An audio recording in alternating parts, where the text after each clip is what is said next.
Game Trade.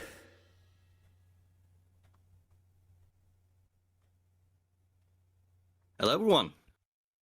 Hello, everybody. Welcome to Game Trade, where we trade games, trivia, and banter. Indeed. I'm Humane, and since this is Game Trade Blue, our player today is Garland, the Star Warrior from the Galactic Aries Reticulation. So, what is Game Trade?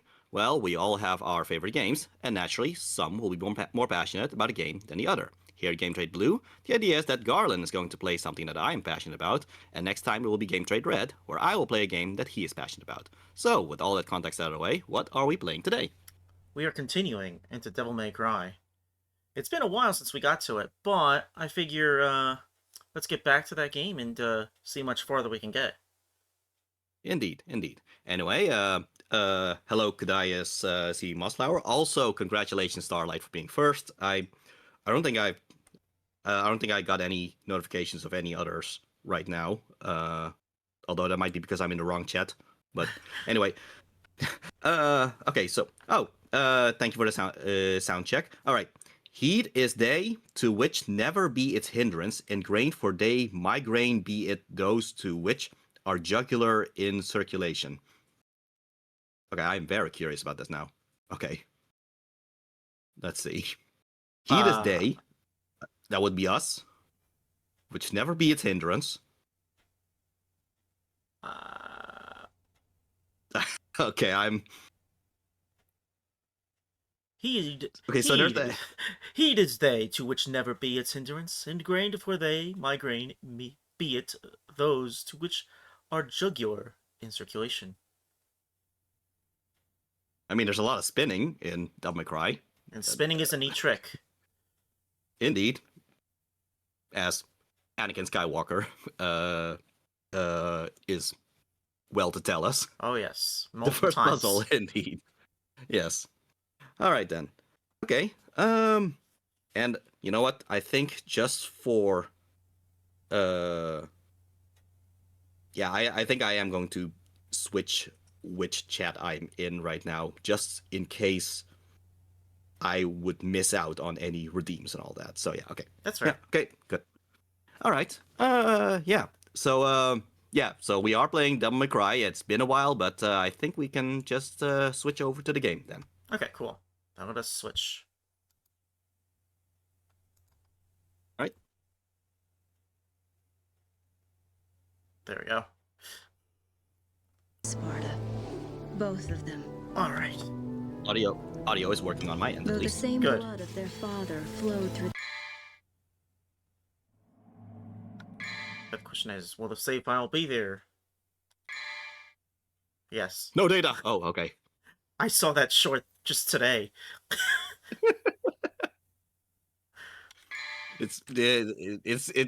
It's not like Devil May Cry is meant to be horror, but it did have any origins in Resident Evil, so in a way, it's almost like it was a jump scare. Yes, in a way. Yeah. Oh, game sounds good on land site. Good. Thank you. It's a good thing we have Starlight to check these things for us.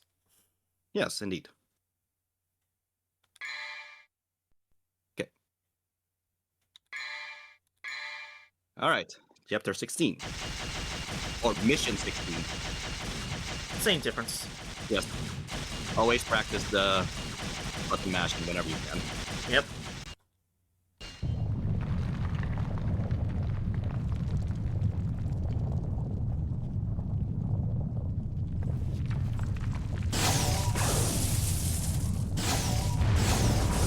Okay, I think I already mentioned. Yeah. Okay, so this is gonna be the most blink and you'll miss it mission number cameo in this entire game.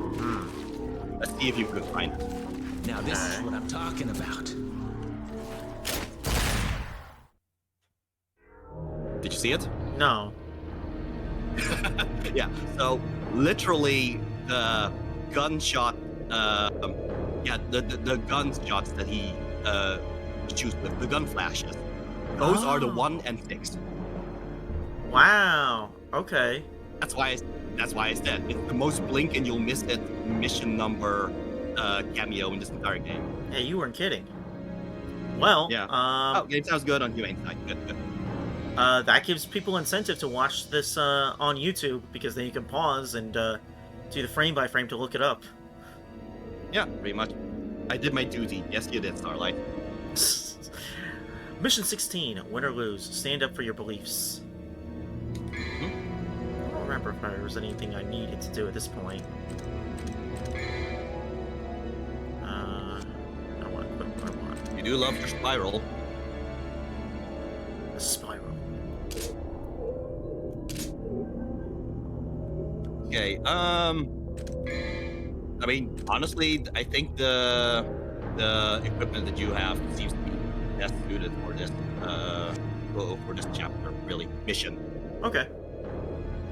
Then let's see how it goes then. Mm-hmm.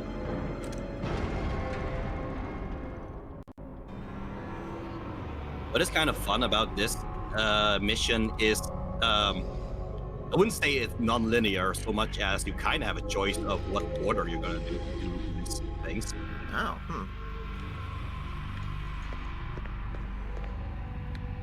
Yeah, so literally go to the right for one and go to the left for the other. It's not a Metroidvania type of choice, but it's some kind of choice, which I think is kind of funny.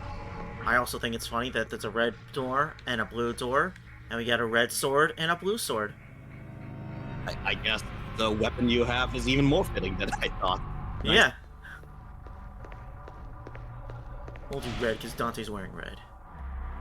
Yes. Sir.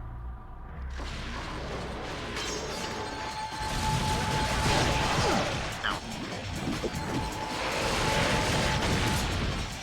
yeah. Reminder that your acting ruler right now has hit screen number 3, where you can hold down the triangle and do the screen to essentially do a long combo.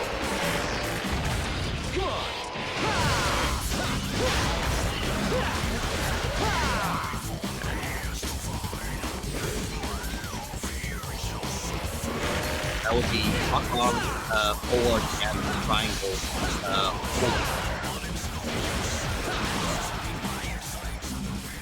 Let me see, because I think you're a little drowned out by the game. Oh, okay. See if I can adjust you, because I could barely hear what you were saying. Oh, okay. I wouldn't even know how to adjust that. Okay. Testing. I mean, to be fair, that was an action-packed scene where a lot of fighting happened. So that's Yeah, that might be better, hopefully. all right. Okay, so what did you say about Agni and Rudra? Yeah, with Agni and Rudra, right now your jet stream is level 3. That means that if you do lock on, forward, and triangle, and you hold a triangle, Dante will essentially do a little bit of an auto combo. Yeah, and that's a very strong combo. Okay. Yeah. This is the combo that I think in a previous stream I did kind of point out. This essentially deletes the bat of Never. But yeah, you never were able to do that. But just pointing out that's still a thing you can do. Let me see something here. Hmm? Okay.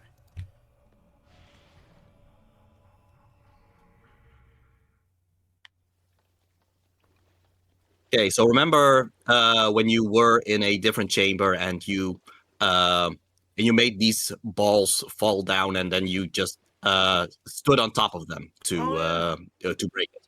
Yeah. So now there's 2 of them. At this point, no matter how many times you attack it, they will not break. At least not on their own. So from there, try to figure out what the best way to do this is. Okay. He pursues the Onyx Moon Shard. Make whole the spheres. Okay.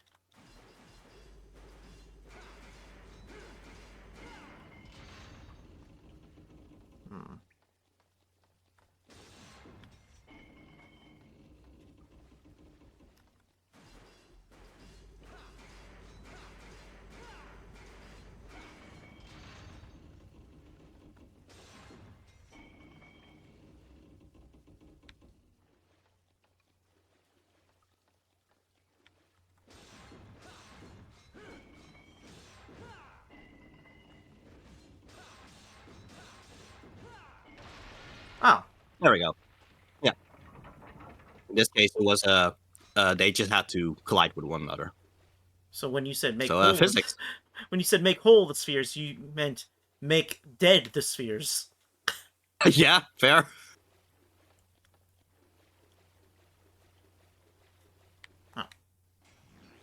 Onyx Moon Shard, a sculpture etched in the shape of an onyx moon.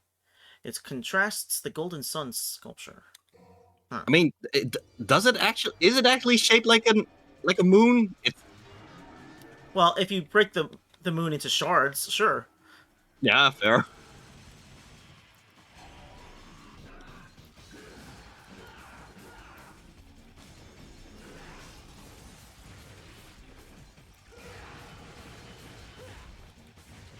Yeah, so I pointed this out before, but Dante does not have a weapon that has an elemental super effectiveness against the Fallen, which are these guys. Okay. That's something that only Virgil has.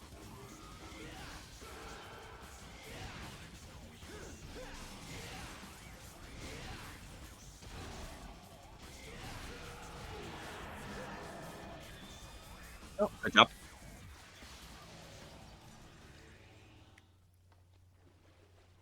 Who needs elemental weakness? Yeah, fair.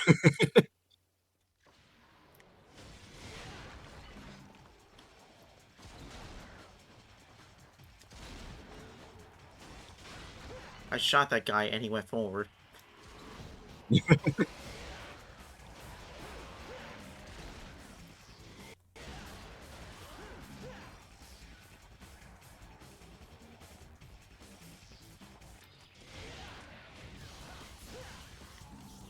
You know, it is one thing that it is canonically said that Dante keeps selling all the weapons that he gets just to pay off his debts and all that. Right. My question is, who is going around with the spiral gun right now?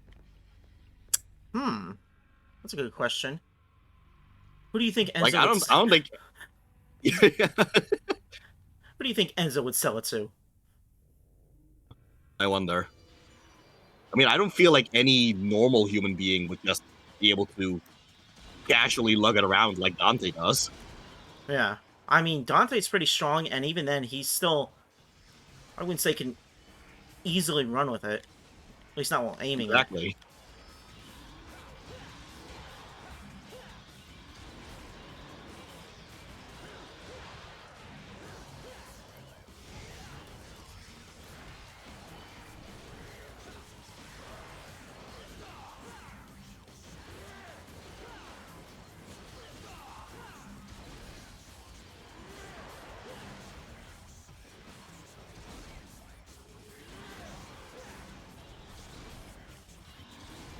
I think in a previous stream, I pointed out that this room was essentially the combo video room. I think it's also this specific mission, in fact, that people keep doing the combo videos. If only this is already the part where the summoning enemies will start summoning the sloths, which are the best weapons to, or the best enemies to do combos against. Yes, I do remember you saying that. Mhm. Was that the same room? Or no, maybe it's a different room. That you are able to get the super close-up of Dante? Yeah, this is the same room. It's just that Feminine Guru has kind of moved all over the place right now, so that a different door leads to this room. But this is the same room. Okay.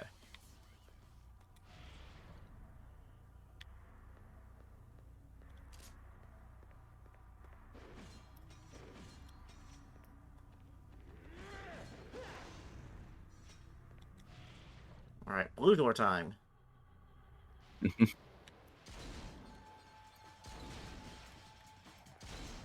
You know, in hindsight, it is interesting how the blue door leads to the sun, and the red door leads to the moon. Huh. Never really thought about it, but now that you pointed out the colors of the doors, that kind of makes me realize, like, oh, that's odd. Yeah. Well, I wouldn't say odd. It's just an interesting point, I guess. Well, you know what really makes it interesting now? Mhm. So we're doing Game Trade Red as Mega Man Battle Network, and Uh, uh, Mega Man Battle Network 4 was split into two games: Red Sun and Blue Moon. oh, it's all connected, isn't it? Yes. Yep. Capcom had something in their minds. Well, yeah. Come to think of it, okay, so have you seen the advertisements for the next season of Devil Cry anime yet? Uh, no, other than that you posted something, you sent something to me about Team Dante or Team Virgil, which I haven't looked Yes, into yet, but yeah, other than yeah, that's just a thing though. I'm like, yeah, that's what the advertisements are going like. Oh, are you Team Dante or Team Virgil? And I'm like, Team Dante. What? I love Virgil, but why should I pick Virgil? I'm sorry, but it's just like you're advertising Return of the Jedi, and you're going, are you Team Luke Skywalker or Team Darth Vader? I'm like, Luke. You know who the hero is, right? some people just really want that chaos, I guess. I guess. Are you Team Pizza or Team Broccoli? Broccoli's not I mean, that I evil. do love broccoli, to be fair. Yeah, broccoli's not that evil of a vegetable. You gotta think of something more evil. Like asparagus.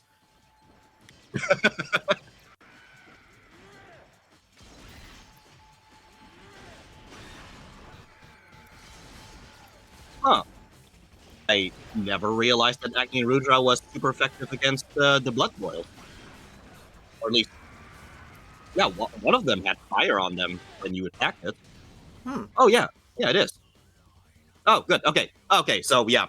Uh, once Trickster is level 3, usually I will not use anything other than Trickster. Mostly because of Air Trick, which is, Hmm. yeah, lock on and press circle while left analog stick in the direction of the enemy, which makes Dante essentially teleport. Which, yeah, Oh. when you do that versus Virgil, Dante and Virgil will teleport all over the place, and the fight becomes Dragon Ball Z, which Oh. just looks awesome to me. That sounds very awesome.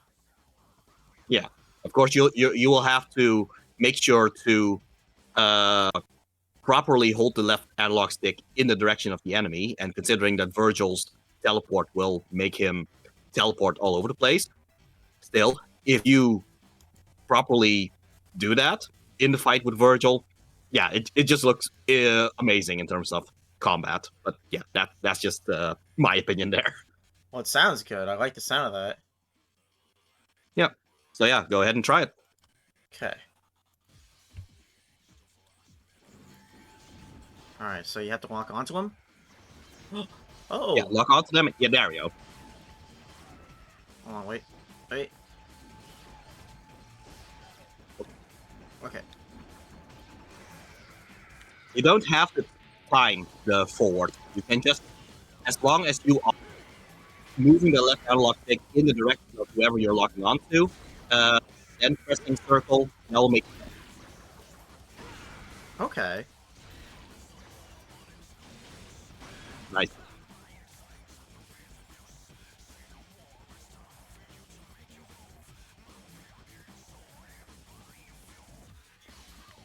Who's left?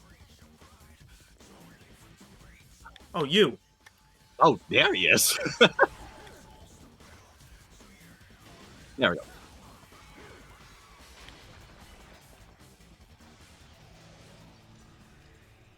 He was very much if I don't do anything, Dante won't find me. Yeah.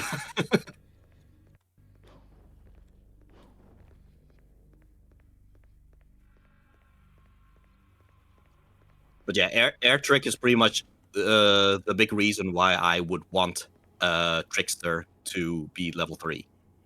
Okay. Which, and yet again, also the reason why Trickster is probably the style that I will upgrade first of all.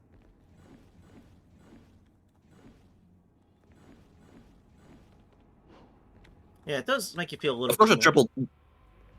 Yeah, the triple dash is also good, but yeah, the air trick is definitely the specific thing that I want. Yeah, I like that there's a triple dash now, but it is still, I don't know, it's a little awkward in using it with how you have to press O and you have to wait for him to essentially take a breath. Mhm. Yeah, that is something that Devil May Cry 4 specifically, well, I wouldn't say fixes so much as Devil May Cry 4 just makes it that non-double trigger Dante will simply do the slow dashes, but double triggered Dante will essentially have infinite dashes. So that's how they adjusted that.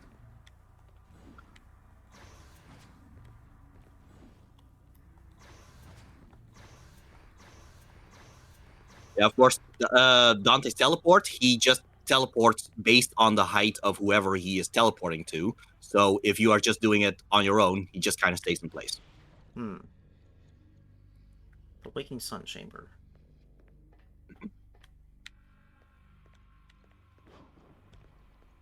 Well, guess there's nobody in here.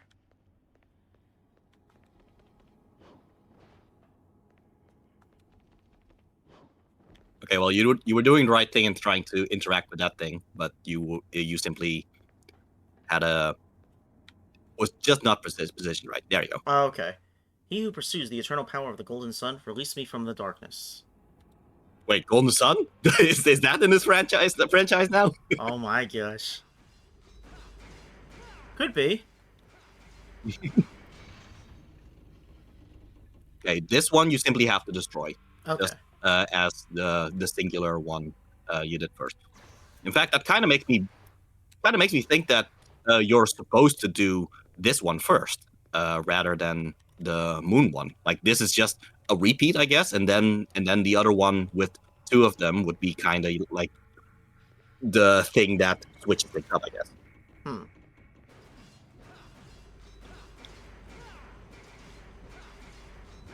Yeah, I guess they. I miss Golden Sun. Yeah. I guess they figured you'd go to the sun first and not the moon, but I went to red first because Dante. So. Yeah, fair.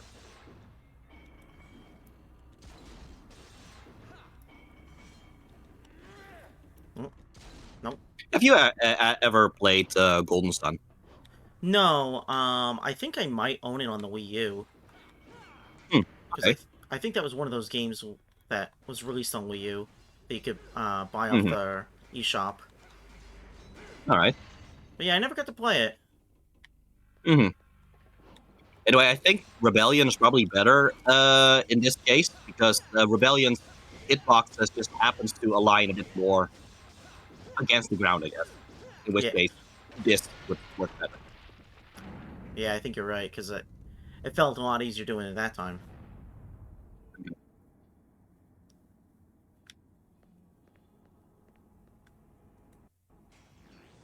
Golden Sun. So that's a video game, huh? A sculpture, Yeah, I guess. A sculpture etched in the shape of a golden sun. It contrasts the onyx moonshard sculpture.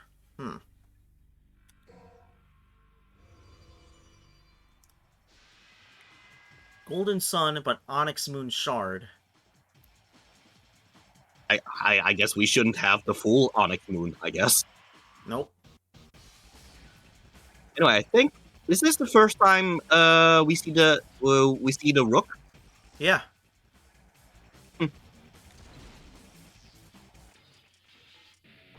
It's as effective as a rook too. Yeah, so like what? I said it's as effective as a rook too. It's interesting how it is not attacking. I guess you really have to be specifically in range for it to attack. I guess I'm just too aggressive and I just immediately dash towards it. There we go. Okay, I was wondering if you were gonna do anything, dude. Yeah. All right.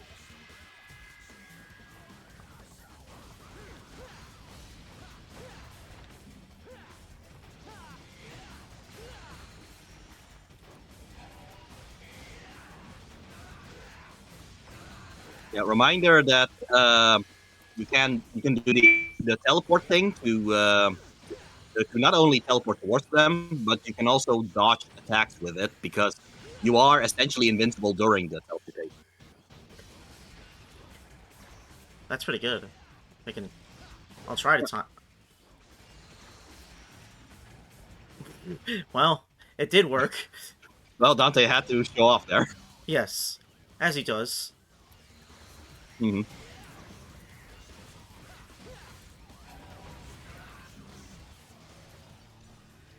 Speaking of Mega Man Battle Network, yeah, this is the type of flash movements that Mega Man EXE would do. Yeah, that's true.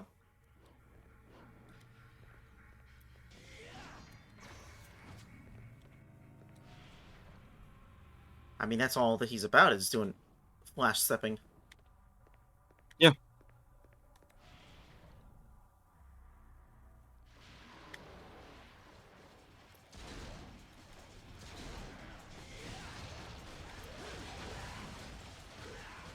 Oh, nice.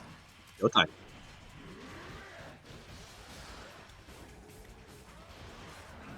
Ah, you almost had the thing. Yeah. The jumping on top of them and all that. And I just Yeah, barely but missed it. nice SS there. Thank you. Yeah. That was thanks to the Devil Trigger explosion, wasn't it? That must have been what it was, yeah, because I'm surprised it jumped up that quickly, but I think that makes sense. Yeah, but that just shows the power of the Devil Trigger explosion if you just use it in enough of a crowd and all that. Yeah. All right. Oh no, that just brings you back. Well. At least we have an elevator. Oh, yeah.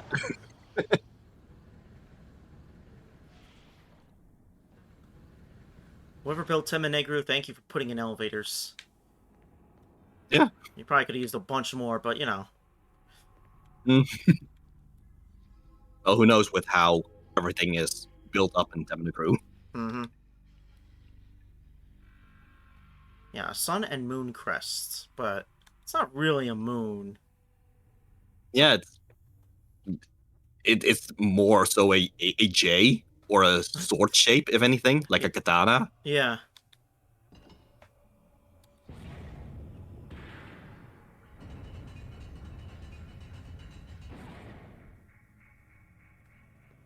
Okay, but funnily enough, this whole red and blue thing, kind of fitting for this mission's boss. Funnily enough.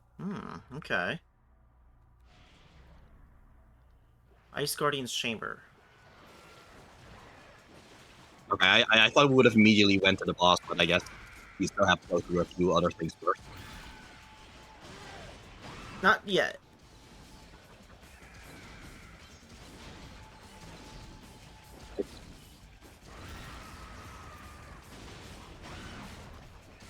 Also, a reminder: you can do the whole switching guns in order to fire the spiral quicker and all that.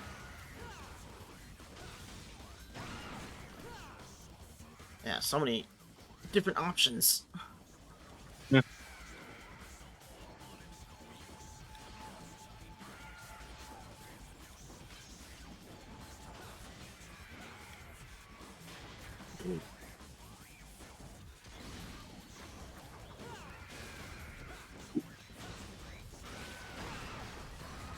Nice.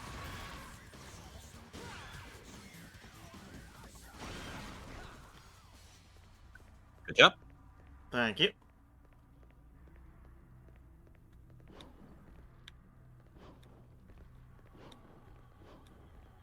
I think with your rebellion, you do have air hike, so you can just more easily platform and all that. I forgot about that. Yeah. You just shot him right in his face as he tries to dash into you.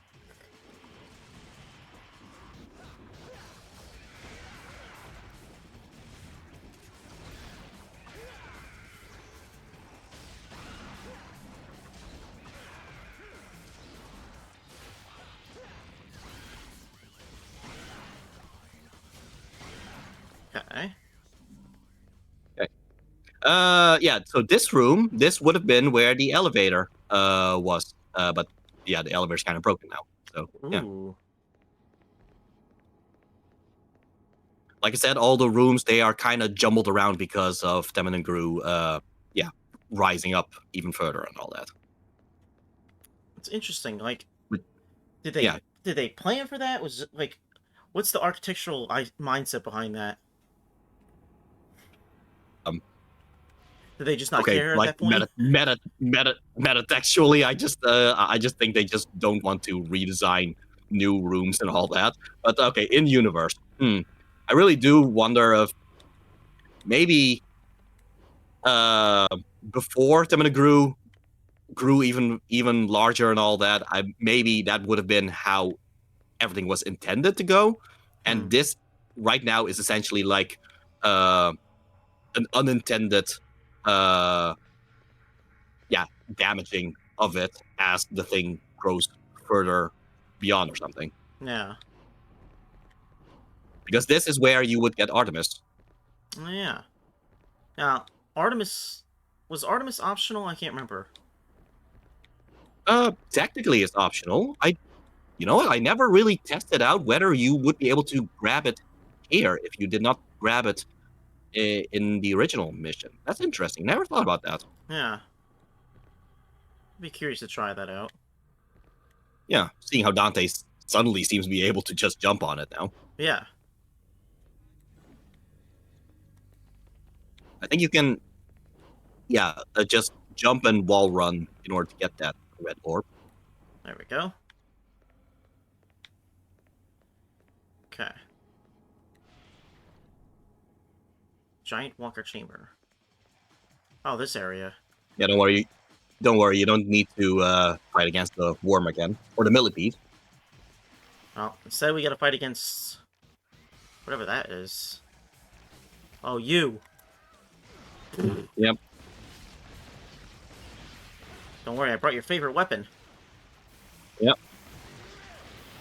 In hindsight, I do find it fascinating how many enemies in this game are weak against Agni and Rudra specifically. You would think they would balance it out a little bit more, but no, Agni and Rudra is like, I feel like Agni and Rudra is like the most common weapon to get super effective on each of these enemies. It does seem like that.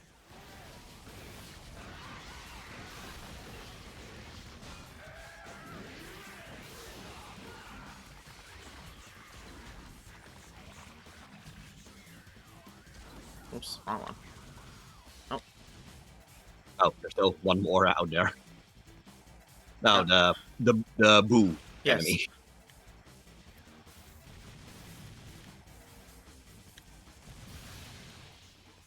There we go. Dante the Exterminator. Mm-hmm. Although I don't know if many people would appreciate Dante just shooting their houses just to get rid of some spiders. Well, that's why his exterminating business was short-lived.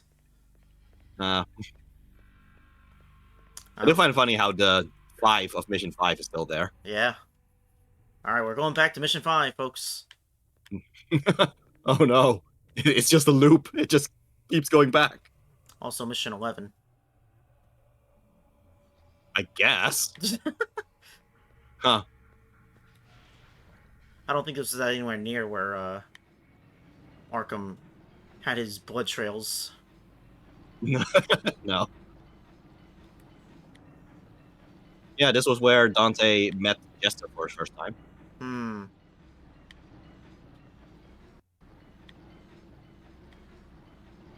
Yeah, so originally this place, like where you came from, where you came from, that would have been locked off with railings and all that. But now the railings are gone, which allows you to just move from one place to the other. Okay. Huh. Interesting. Vital Star S. all throughout these streams, you've still yet to actually use an item, haven't you? No. Yeah, that's that's still pretty good.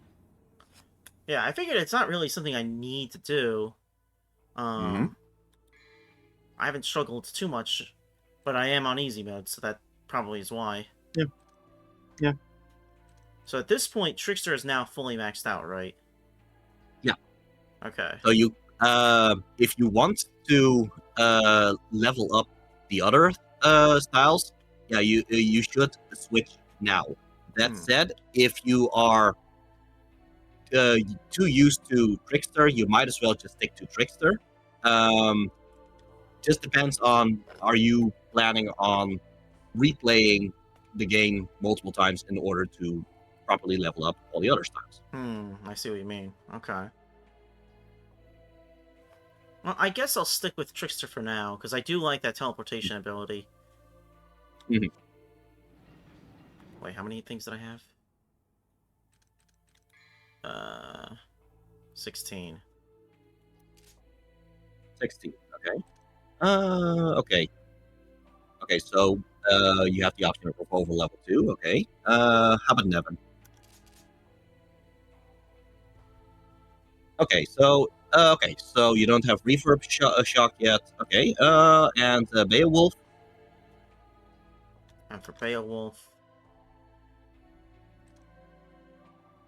Okay. My recommendations for each of the weapons right now, for Cerberus it would be Revolver, for Nevin it would be Reverb Shock, and for Beowulf it would be Rising Dragon. The reason for that is that the combat system definitely works the best if you have the full options of lock on forward or lock on back. Like that's usually the best things to have the full set of. And with Cerberus, yeah, you do have back lock on back attack, which is the one that makes him spin the attack, spin Cerberus around on his wrist. But Revolver, you don't have that yet, at least, or Revolver level 2, you don't have that yet, which probably is what makes Revolver more useful, all things considered. Nevin, you have a lock on left, you have a lock on right, you have a lock on back, but you don't have a lock on forward, which is what Reverb Shock is, which is essentially Nevin's version of Stinger. So that's why for Nevin, I would recommend Reverb Shock over everything else. For Beowulf, you do have straight, and you do have Beast Uppercut. So you do essentially have the lock on forward, and you have the lock on back. However, your lock on back right now cannot rise into the air, which is what Rising Dragon is for. Rising Dragon is essentially Beast Uppercut that can then actually go into the air. So yeah, that's my general opinions on any of the moves that are yet to be unlocked. Okay. Out of the 5 weapons, do any of them have any major advantage over the upcoming boss? The upcoming boss, not necessarily through elementals, because I don't think the upcoming boss has an elemental weakness. Okay. That said, Beowulf is definitely the biggest damage dealer. Okay. Yeah, because I haven't used Beowulf much yet, so I think I will, even though I feel like I keep ignoring Nevin, but I think I'm going to do Beowulf. Whoops, not that one. All right. Yeah. Okay. Yeah. So if you press triangle once while lock on back, with lock on back, and you press triangle once, that would be Beast Uppercut, which is just hitting someone into the air. If you press triangle yet again afterwards, that makes Dante rise in the air, which is the Rising Dragon. Okay.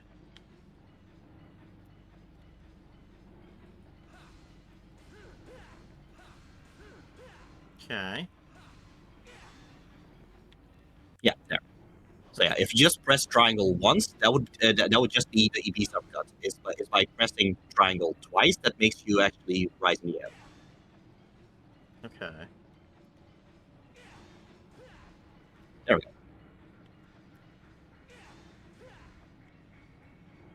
And also, each of Beowulf's attacks, or at least most of Beowulf's attacks, you can hold down triangle in order to charge the damage. That said, you are going back right now. I was hoping it was going to be quieter in here, but no. Mhm.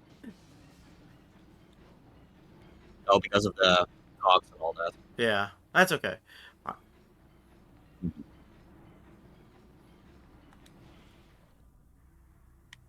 Oh, this one's quieter. Okay. Mhm.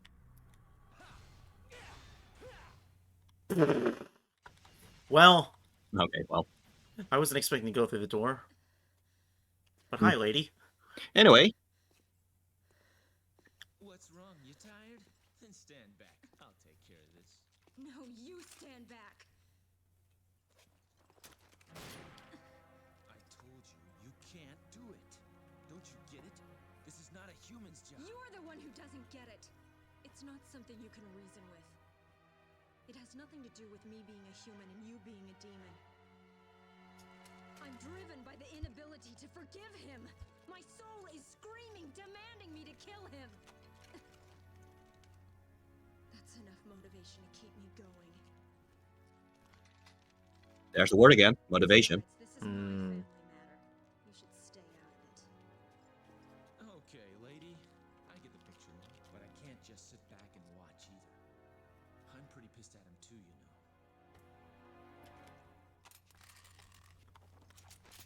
Now, get out of my way, or there'll be some consequences. Fair enough. I wasn't planning on letting any demons live anyway. Not even one. So yeah, with the red and blue thing, well, that's kind of the red and blue of her eyes, you know, as well as from her family. That is an interesting. Well, that's an interesting comparison. Dante, Virgil. Yeah. In each of her eyes. Yeah. Oh, Starlight, gonna head off to bed. Have fun. All right. Yeah. Thank you, and don't forget to use your sword as you leave. Mm-hmm. Farewell, Starlight. Wish me luck against this lady. Yes, indeed. And hope that she doesn't blow up too many books. Thank you. You look awesome as you disappear into the night. Yes. Good luck against Lady, he says.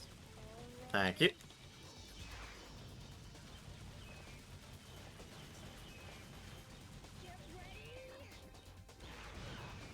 And there goes more books. I do like that she I do like that she blocks your attacks, your gun attacks with her own gunshots, which is similar to the cutscene of chapter 10. Yeah. Shows she's got skills. Yep.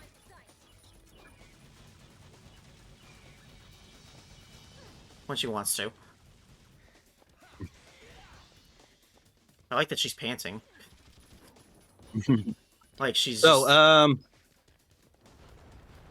just... with Lady, you just have Trickster, where you can teleport to an to an opponent. That's actually very useful against Lady, because Lady, if nothing else, is very very athletic and very evasive of you. So that makes most sense for your Trickster to catch up to her. Yes.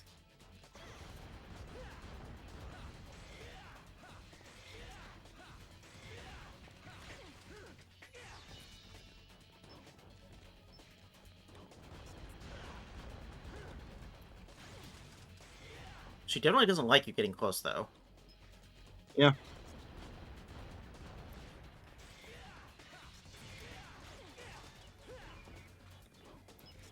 Yeah, the thing with Lady is that she does not have a lot of defense, because you are doing a lot of damage against her, but she doesn't give you a lot of chances to hit her. That's kind of the gist of what makes Lady a bit more...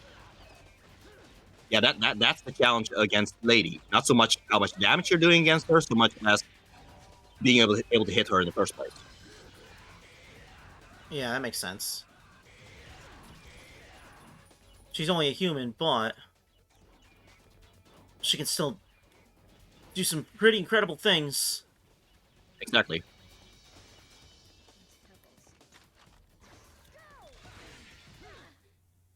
Punch There in we the go. face.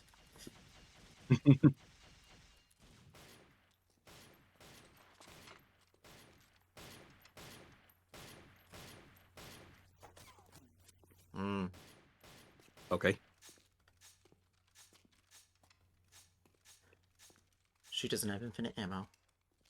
Aw. I'll take care of him. Should have gotten the guns from Nell Goldstein, who made Ebony and Ivory. Hmm. Why do you care so much? This whole business started with my father sealing the entrance between the two worlds.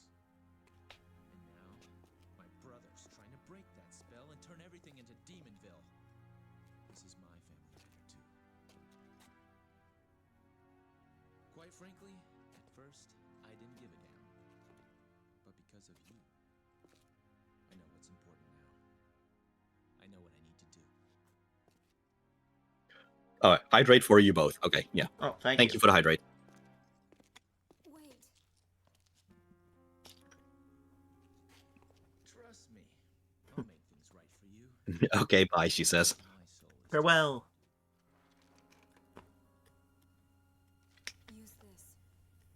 How much is it gonna cost me? You have no idea, Dante.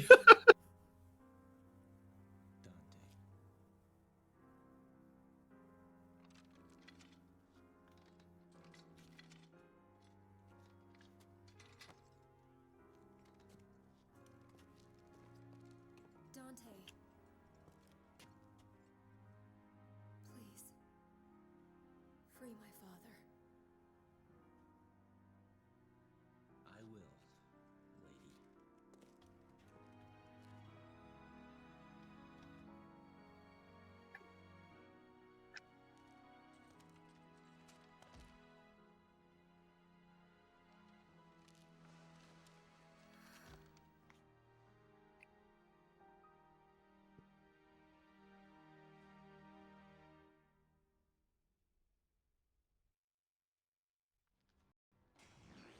Okay. First of all, this new weapon. Kalina Ann. A gun with lady's mother's name etched into the handle. It has its various uses.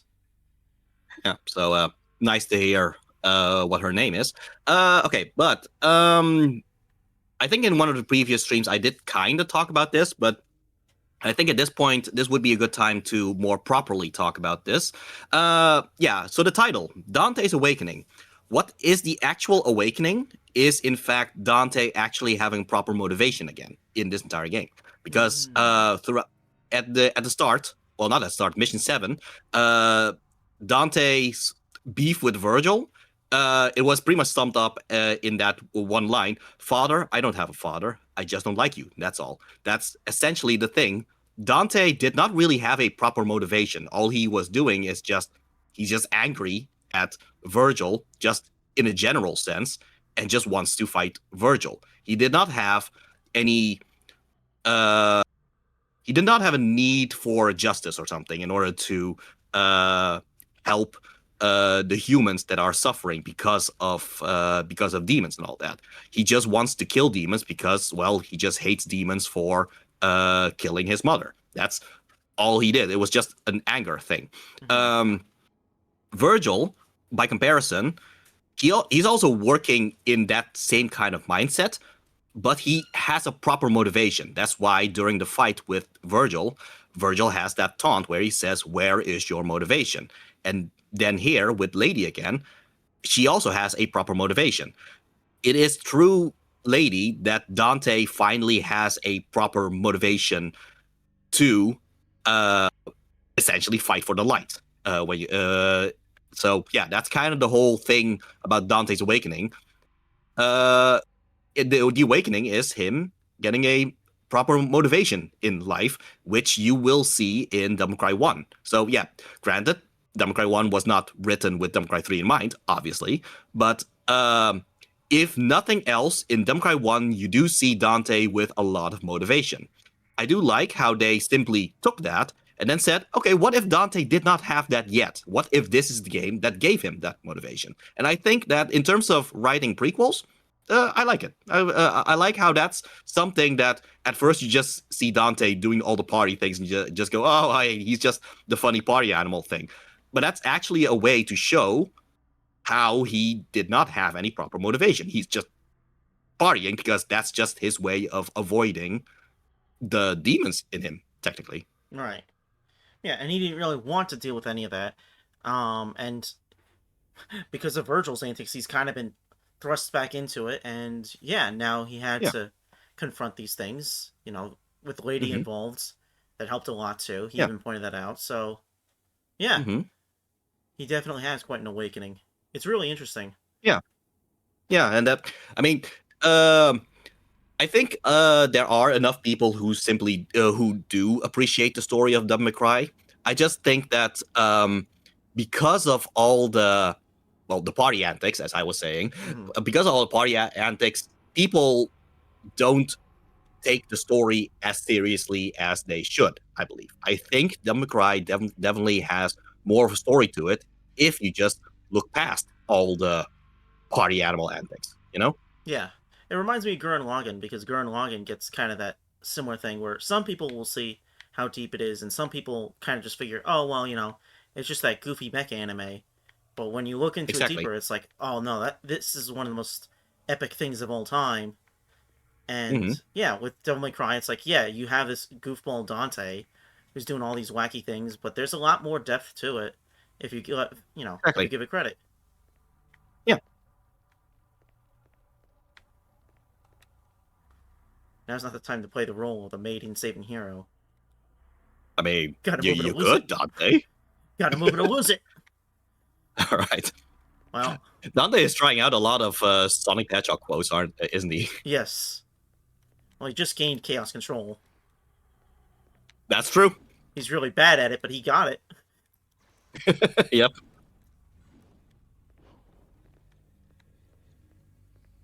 Well, unfortunately, we can't go back to test out Callie Ann yet. Colina Ann. Um. Yeah. I think. So in terms of weapons, you still have Ebony and Ivory and Spiral right now. Yeah. Yeah. Okay. Huh. You really would think they would at least give you a statue of space and time in here just so you can switch out and test out. Yeah, I guess they thought it was too soon to put another one in. Well, granted, you are about to end the mission, in which case you can then switch your weapons. Yeah, that's a good point. Like right when you interact with that door, if I remember correctly. Okay. Well. Nope. Well. Speaking of Sonic, here's some Sonic Jump again. Yep.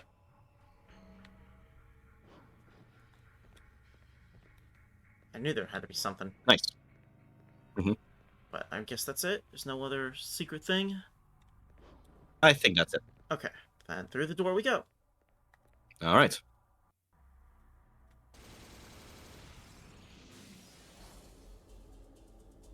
Alright, what do we get this time? Mm-hmm. Oh, nice. That's on the orbs. Yeah.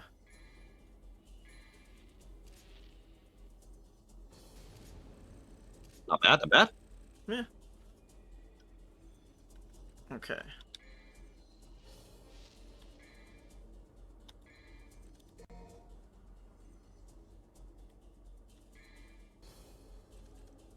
You know what? I should still work on that save ghost redeem. Yes, you should. Yeah, most of my time lately I've been just working on the new emotes and all that. So Which is important too. still have to actually work on the Which is important too. but yeah, I should work on the actual new redeems as well. Mm-hmm.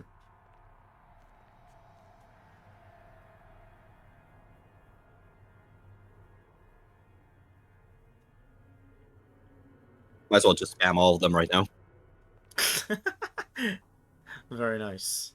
Look at all these emotes you can get if you subscribe with Humane Entertainment. Indeed, indeed.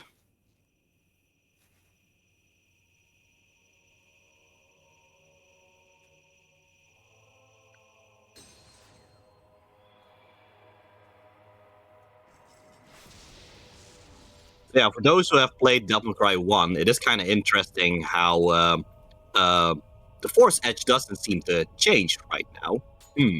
Besides the purple blade. Yeah. Like, I figure it's just a case of Arkham is not worthy like this. Yeah, but he doesn't know that. Yeah.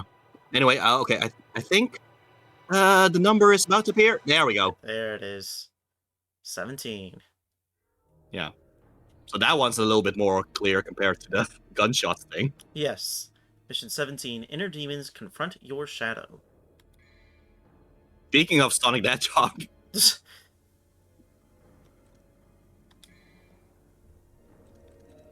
All right. Kalina Kalina Ann. Yeah. Okay. Farewell, Spiral. Oh, all right. What is interesting though is that even though Spiral doesn't return, he doesn't return in future Devil May Cry games. Kalina Ann will return, but the animation that Dante used for Kalina Ann is actually that of Spiral, not of Kalina Ann. Interesting. Yeah, so if you test out Kalina Ann soon, you will notice that Dante has a different animation for Kalina Ann than he does for Spiral. But it's actually the animation for Spiral that Dante will use when he gets Kalina Ann again in a future Devil May Cry game. Okay.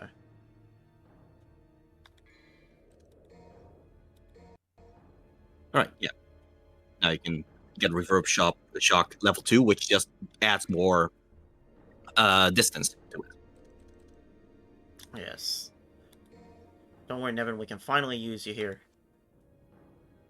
I guess we'll just use both female weapons, I guess. Kalina Ann and Nevin. Yes.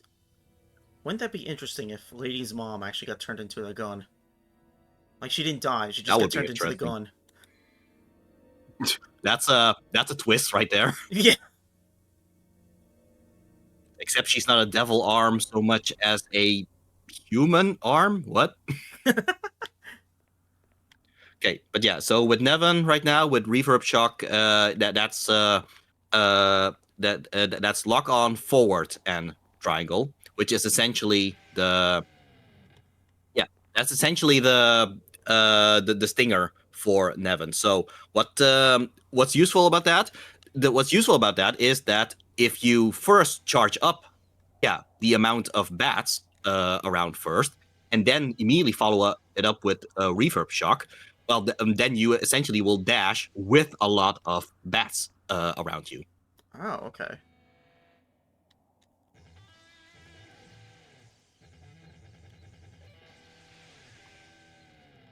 Okay. Yeah, like that. So that's kind of the trick to doing a lot of damage with Nevin. Just kind of charge up the amount of bats and then immediately follow it up with Reverb Shock so that you essentially dash into an enemy while those bats are around you.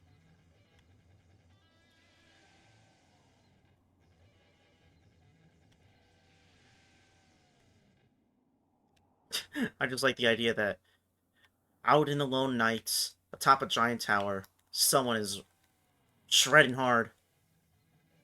Yeah. It's unfortunate that the bats actually do have a little bit of a limit of how far they are actually flying. Otherwise, would have been nice to see those bats just fly into space, you know? Yes. That'd be pretty cool. Mm-hmm. As for this... Yeah, so funnily enough, Kalina Ann also has a limit to how far it goes. Like, compared to Spiral, Kalina Ann only... Yeah, so it's more... Weirdly enough, it's more so a close range gun. Oh. So, but yeah, it is going to be pretty useful against the boss of Mission 19. So keep that in mind, I guess. Okay.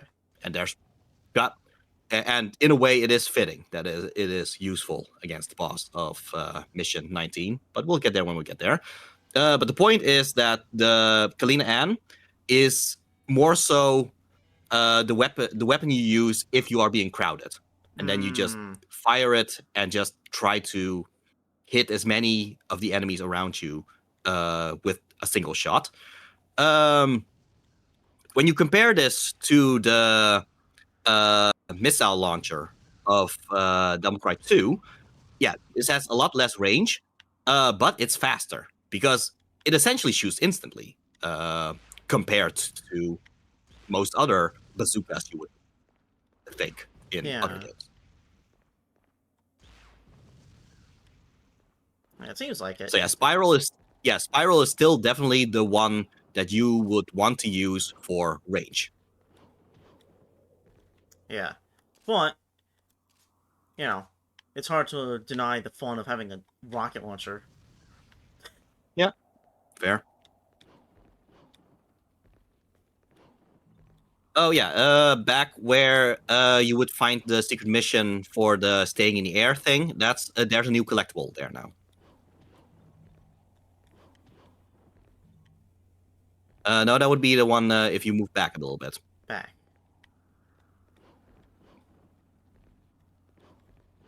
As in from the entrance where you came from. Oh, and next to over here. Yeah.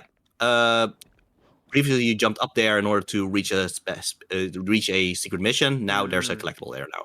Okay. Vital Star S. Well, collectible item, yeah. Well, they're basically collectibles at this point. I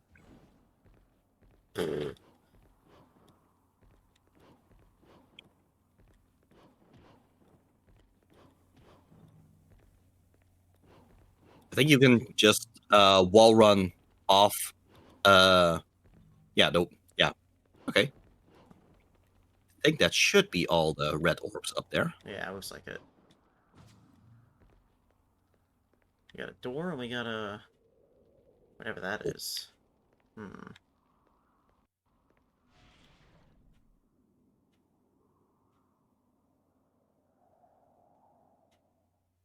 Trial of the Warrior. Right there.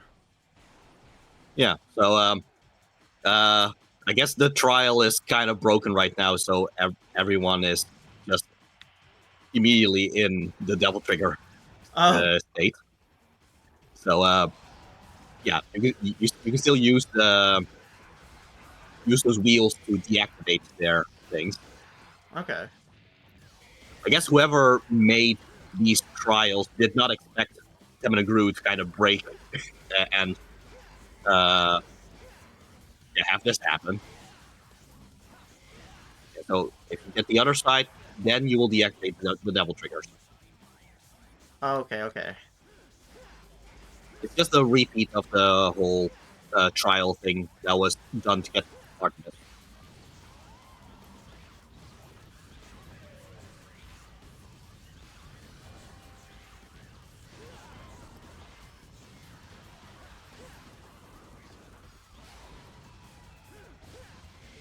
Oh boy, it's Devil Trigger now. Oh, the other one went off. Okay. Yeah. Ow. Yeah, so, yeah, if Hell Vanguard is Devil Triggered, you will do 3 of those dash attacks after one another. Okay. So that's why it's a good idea to just get rid of the Devil Trigger as soon as possible.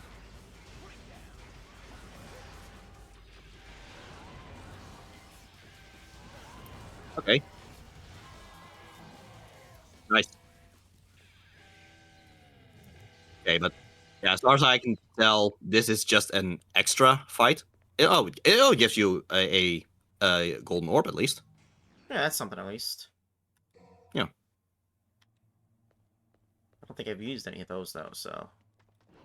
Yeah, well, at least gives you enough options to use it whenever you need to. Right. But honestly, the continuous system is, the continuous system is still pretty simple anyway, so it's not like it matters that much. Right. Okay, so yeah, good luck platforming up here. because the controls of Devil May Cry definitely lends itself to platforming. You know, if the teleport had a much higher range and there was an enemy up there, you just teleport up. Honestly, yeah. That'd be pretty fun. Yeah, that would be nice. Yeah, okay, yeah, there's a crystal there, though. And also, for Beowulf. Oh, Well, I guess I forgot that there was a Beowulf thing there. Okay. Okay, well, let's do this first. Let's do it with something I can do it with. Yeah.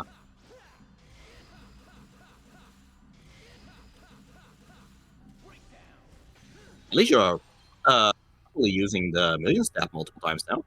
A little bit, yeah. Alright. Is there a statue nearby or no? Because we didn't see I one don't yet, right? think so. No, I don't know. So yeah, you're just gonna have to work with what you got. At least your rebellion has air hike, so you can just double jump in order to reorient yourself. Yes, that's true.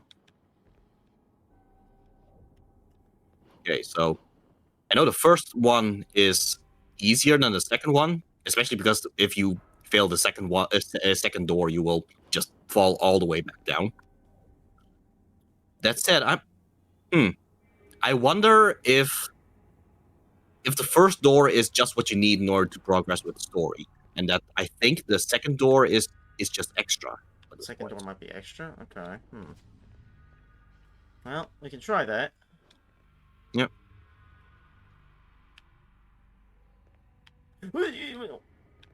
Yeah. Oh, well, wow, nice landing. Yeah. All right. Whoa, camera. All right. All right, well. Whew. Okay, is that Okay. it? Yeah, that thing goes about, honestly. All right. Okay. What's in here? Oh, hey. Oh, no, okay, so this is actually where you're supposed to be going, because the electric portal that just appeared, that would be the last fight against Jester, if I remember correctly. Okay. Alright, well, Nevin, you got kicked to the curb again. Sorry. Oh. God Cube Poor Nevin. Chamber. Yeah.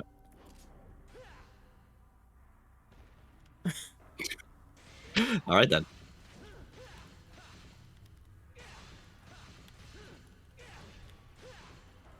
Okay. Yeah, okay. Yeah, keep trying. I'll give you tips if you actually get far. Yeah, I just realized I should have grabbed a Swordmaster for this too, but oh well.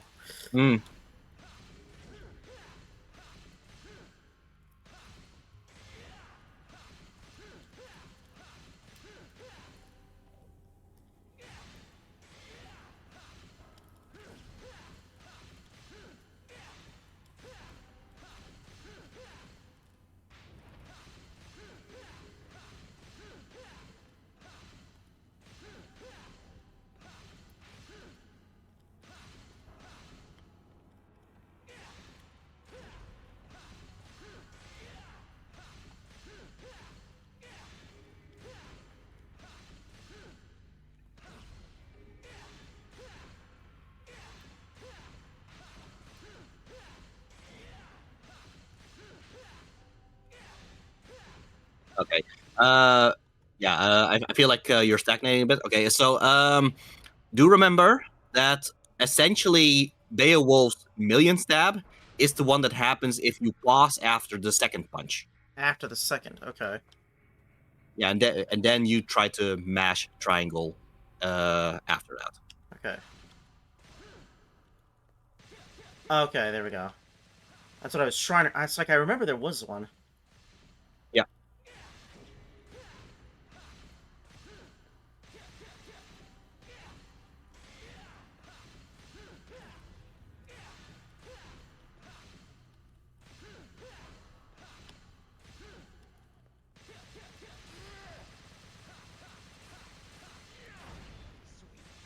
All right.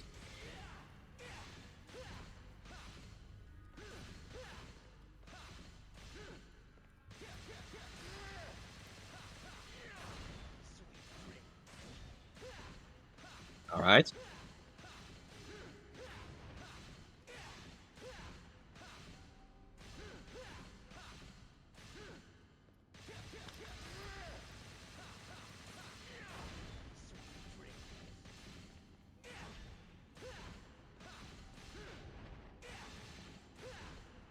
Nice. All right.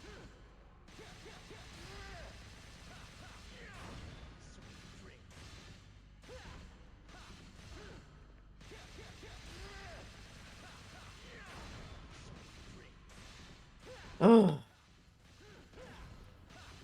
Don't forget, you also have the forward triangle.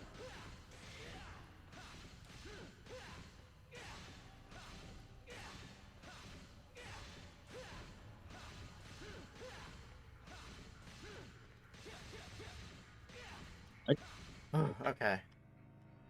Let me try to get the Swordmaster one, because that will make it a little bit easier. Yeah.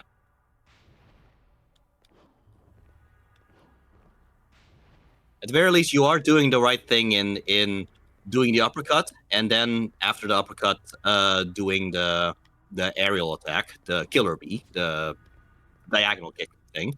So that is good. That is essentially a good way to keep the momentum up. If you have Swordmaster, I do recommend to try to mix in some circle attacks. Oh, you might as well just switch to Rebellion in order to get the air high again. Oh, I forgot I wasn't on Rebellion. Okay. Yeah, but yeah, I do recommend that if you have Swordmaster to mix in some circle attacks, especially if you are in the air. Especially if you are in the air during the uppercut thing. That might help in terms of varying the amount of moves you're doing.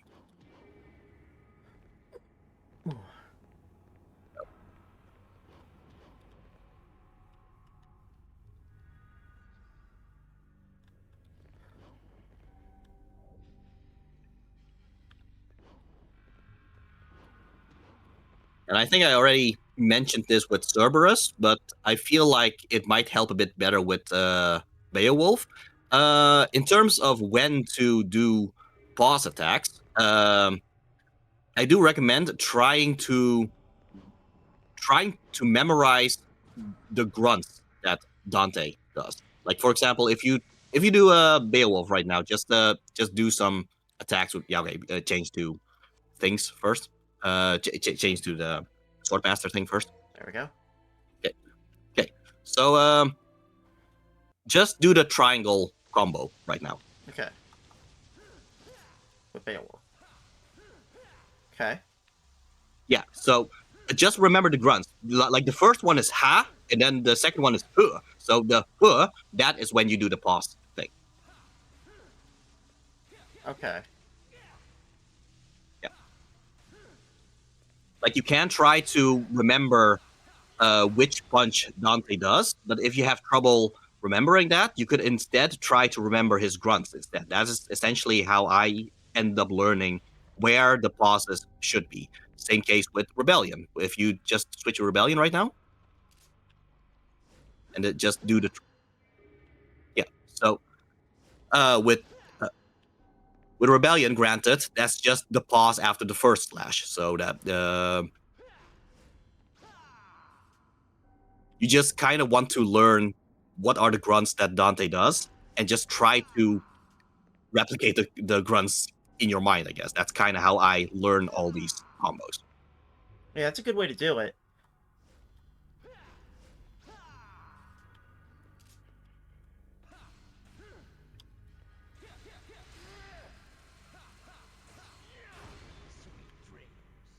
Okay. What's this one again? Oh, this is the energy shot. Yeah. And if you do it while in the air, yeah, that's the hammer. So my recommendation would be to not do the killer bee. Okay, if you're in the air, I would recommend doing circle first and then triangle, because if you do triangle, you will land back on the ground, so you will no longer be able to do the circle attack. Okay. So yeah, my recommendation is if you are in the air because of the uppercut, to first do the circle attack and then the triangle attack. Yeah, you end up in the air by pressing triangle twice.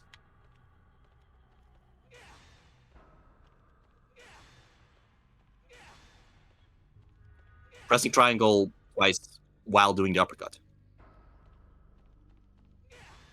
Okay. There we go.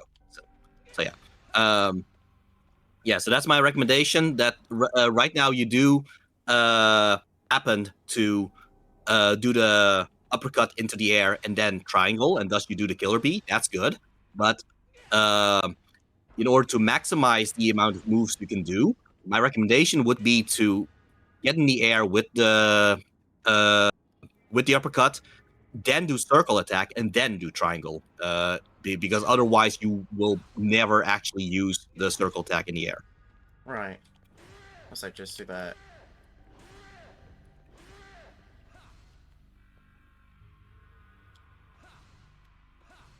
How about you practice doing circle in the air, immediately following it up with triangle? Like that. Yeah, yeah.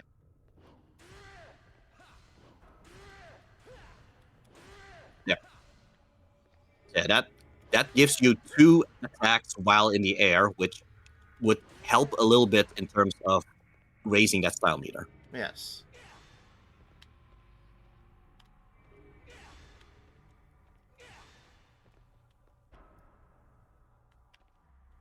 So now the trick is going to be pressing circle when you are in the air after the uppercut. Like that. There we go. Yeah.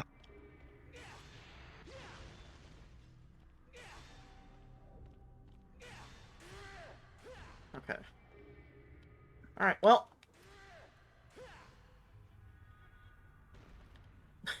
Good luck. And also do not forget that you do still have the million punch, million stab thing, which is first 2 punches and then pause and then mash. Alright.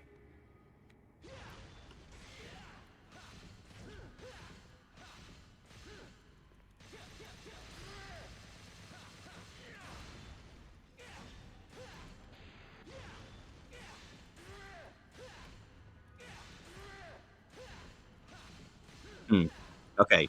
Turns out that thing is not high enough for your hammer attack to actually hit it. That's unfortunate. Yeah, but that's okay. We'll make it work.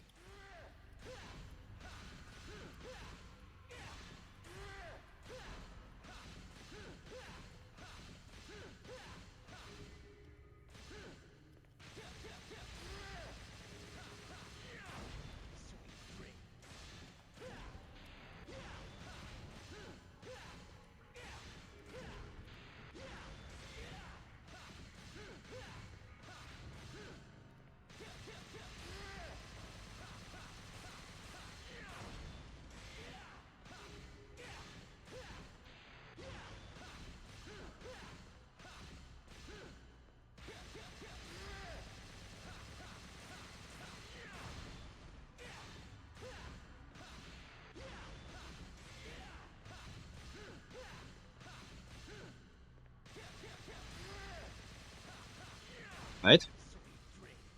What? Oh. Oh, I lost lock on. Oh. Dang it. Oh, whoops.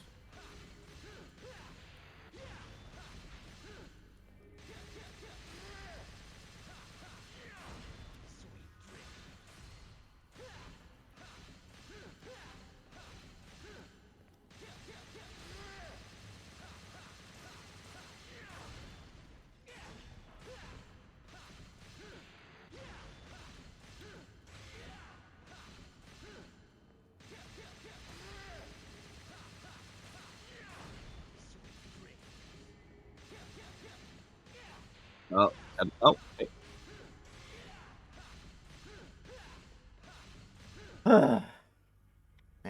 okay. Okay. Let's see. Okay. So, let's see if we can get a good sequence in here in a way that makes it easy for you to remember. Okay. So, without actually focusing on the style right now, how about you try to first do the normal triangle combo right now? Just do that right now. Okay. Well, yeah. Okay. So yeah. Try to remember that one ends with Dante doing kind of a jumping kick. Just try to remember that right now. Yeah. Okay. So, how about you try to remember after doing the jumping kick, you will now set your mind to doing the million punch afterwards. Okay.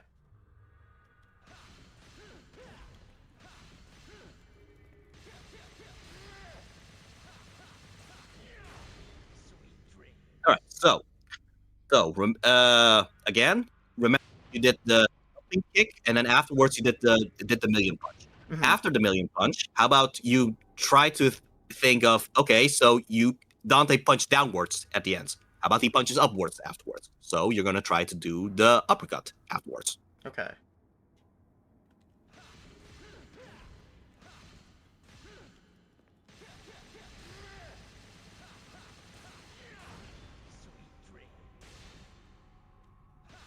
Okay.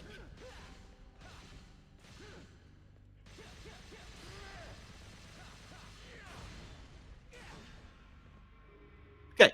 Well, since apparently the uppercut brings you a little bit too high in order for the hammer to hit, I guess we will kind of have to abandon the hammer in this case. In which case, well, you are already pressing triangle in order to get down in the air with the uppercut. Just Mhm. press triangle again in order to do the killer beat. Okay.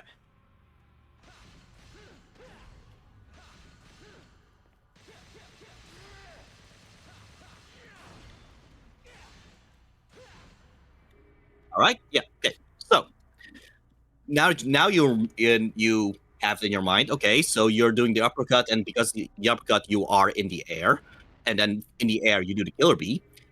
Try to remember now. Whenever Dante lands after the killer bee, you try to do the straight attack, as in forward and triangle, almost as if he goes from landing to doing an immediate punch afterwards. Just try to do that. Okay.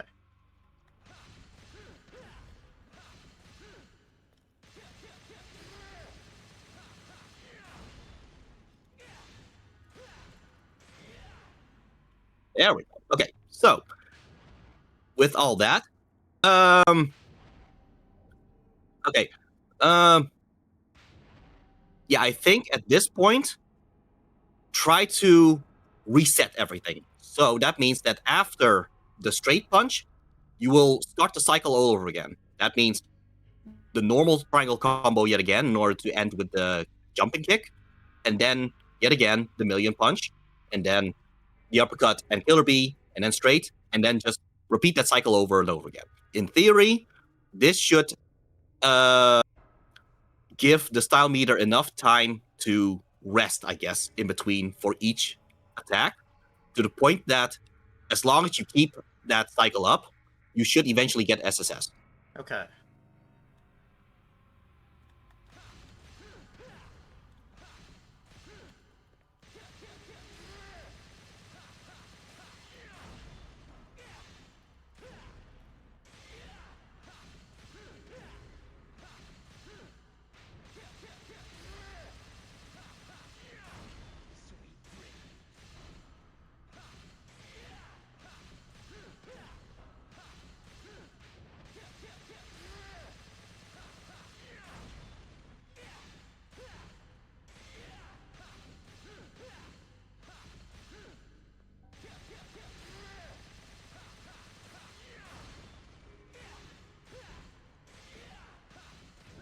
Right?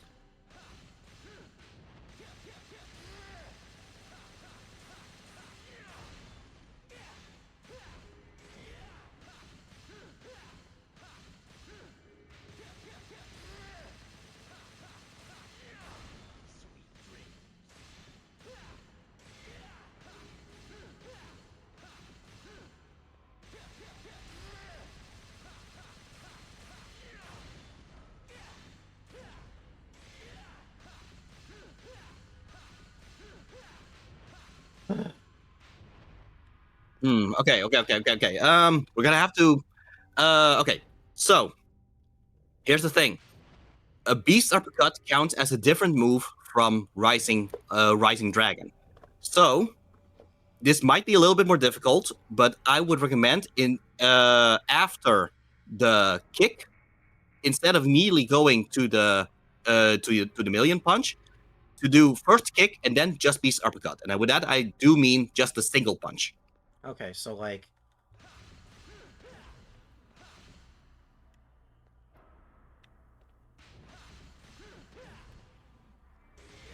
No, that's Stinger. Oh no! That's the straight. Beast uppercut is the backwards. So it's that. Yeah. So not the double triangle, just a single triangle. That counts as a different move than the one with the double triangle in order to get you in the air. So yeah. So with that in mind, okay. So we're gonna switch things up a little bit. Most everything is gonna be the same except for what comes after the jumping kick. You do the jumping kick, then do the uppercut, then you do the million punch. Okay. And then start the cycle from there over again. Okay, hold on.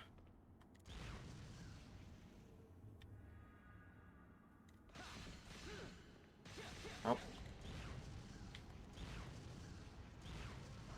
Right? Okay.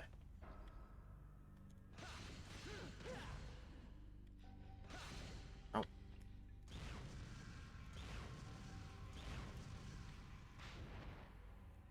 Just venting the frustration with Helena Ann there. Yes.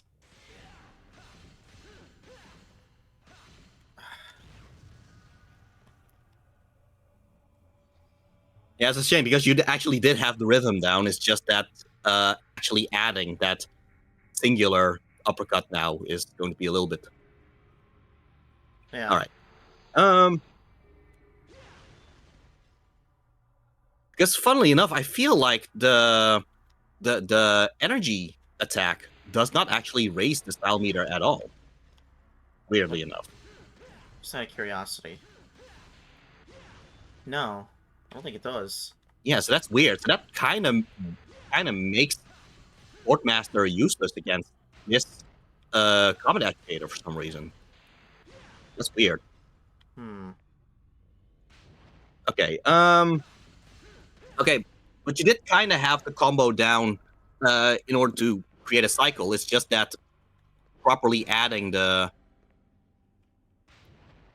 Okay, wait. So if you do a jump, just a regular doing the hammer, does that?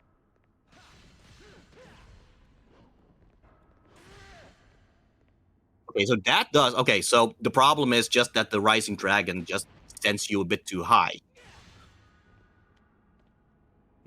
Okay. Okay. Okay. What if after you do the straight punch, you then jump and do the hammer? Oh, okay. So like, if I do that, then the problem is I have to really. Yeah, you have to kind of time it. So that I feel like your focus will be a bit. Yeah.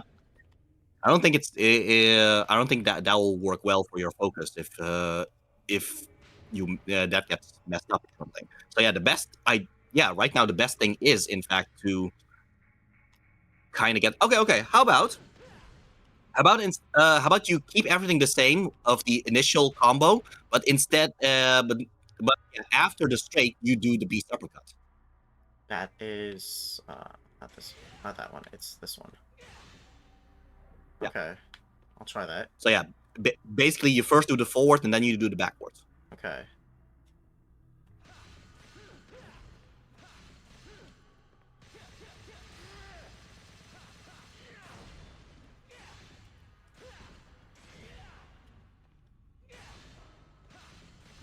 And from there, yeah.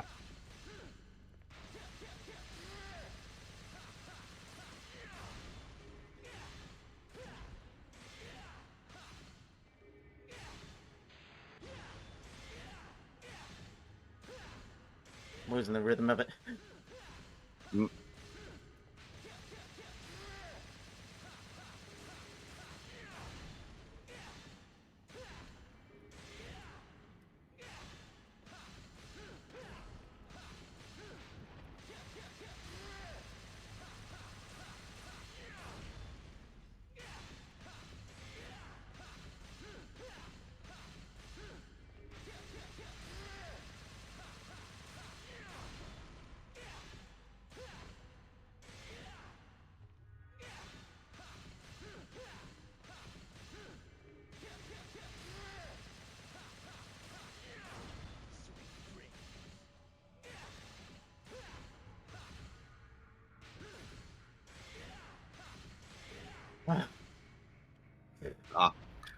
You were almost there. You were almost there. It's just once you lost the rhythm, it kind of got messed up a bit. Yeah.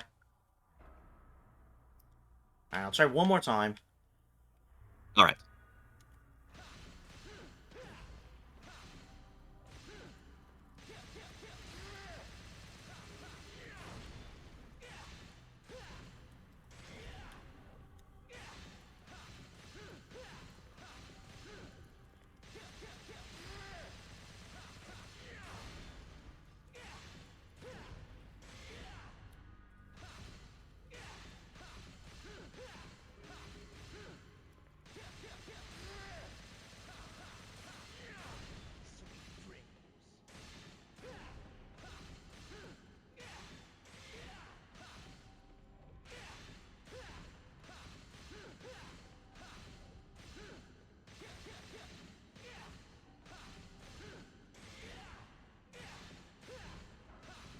Okay. I can't. All right. Oh well. At the very least, you were able to kind of practice the general gist of the differences between Beowulf's attacks and all that. Yeah. Yeah, I think In fact, you know what? How about you? And not necessarily against the combat educator, but I do recommend to just switch over to Rebellion and trying to do the same things. Okay, so like, can I do that in this room? Would that trigger something? Okay, well. Oh, okay. Well, Well, I guess I'll try it on them. yep.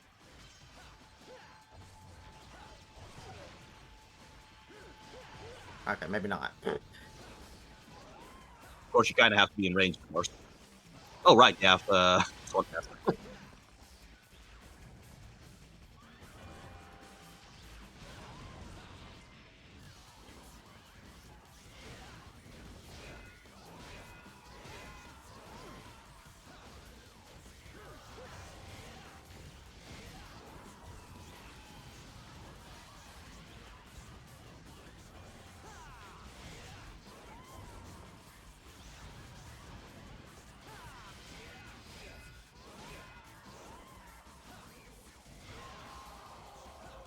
I guess what I'm kind of trying to teach you is that proper flow state of just constantly switching around from one move to the other, because that will eventually help you, get the proper muscle memory to move from one attack, in order to do proper combos. So yeah, right now, if you just, because the first you do the triple slash. Now remember, what do you have to do to get the second combo? It's this, pause, and then that. Yeah. Okay. So, how about you try alternating between those two? Okay.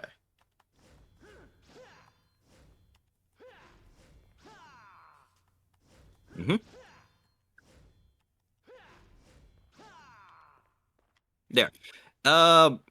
What you're going to do, what you're doing is kind of building up that muscle memory where you don't even have to think about how to do the second combo. Instead, you just have to think, okay, I want to do the second combo now, and you're just going to do it instead of having to think, okay, I have to pause after the second slash. Just Right. make it more natural, I guess. This is essentially the same way as how when you look at dojos, you keep seeing this, like rows of students constantly doing the same punches over and over. Mhm. The reason why they're doing that is to make it so that they don't have to think about how to punch anymore. They just do the punches. So that's kind of what I'm trying to teach you here. Not only with Rebellion, but also with Beowulf, because with Beowulf, you kind of going on there to the point where you don't actually even think about whether how to do the million punch. You just do it because that's just what happens after you do the kick. You know? Yeah. So yeah, that's just something that you just kind of have to practice, and that's kind of the core of action games, really. Yeah. So yeah. It's just about, you have to practice it to really understand it well enough to Yeah. be able to replicate it. Mm-hmm. And yeah, for me, it's like I was able to do the Beowulf thing, you know. Mm-hmm. I was able to keep the whole combo line going, but after a while, it's just, you know, I'll make one mistake, and then it's like, okay, then it throws me off the whole line. So Yeah. it's one of those things. Which is also kind of, yeah, but that's also kind of part of it, being able to just roll with the punches, essentially, after a mistake.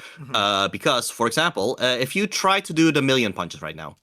A million punches, okay, so.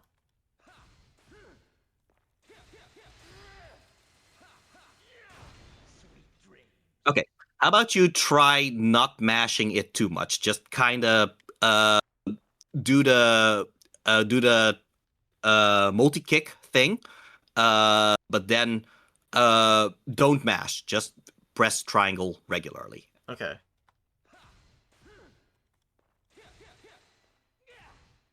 There. Okay, so that did not end up in a million punch. Instead, it ended up being that kick instead. You might accidentally do this instead of the million punch because you did not mash correctly. Of course, that can create a panic. That can create that idea of, oh crap, that's not the attack I'm meant to do. Well, still, in that sequence of those attacks, we simply said, okay, so after you do that combo, you do the Rising Dragon. The thing is, you kind of have to roll with the punches in that case. So you did the kick thing instead. Okay, well, still continue with the Rising Punch. Just continue with the sequence, even if things do not work as well as you initially thought. As long as you try to bring things back to the sequence, eventually everything will sync up again. Yeah. That's kind of, and that's more of a mind thing. And all of that, and that's just yet again also something to practice. But yeah, that's just the thing of what I was kind of trying to teach with the sequence, I guess. Yeah, and you know, you had the right idea with teaching it. It's just that this is one of those things that would probably take like hours to figure out. And it's like, well, Exactly. I probably shouldn't stay here for hours. Exactly, but I just want to kind of give this advice, and hopefully, the more you keep doing this, and the further you get with Devil May Cry games, eventually this would hopefully kind of become second nature.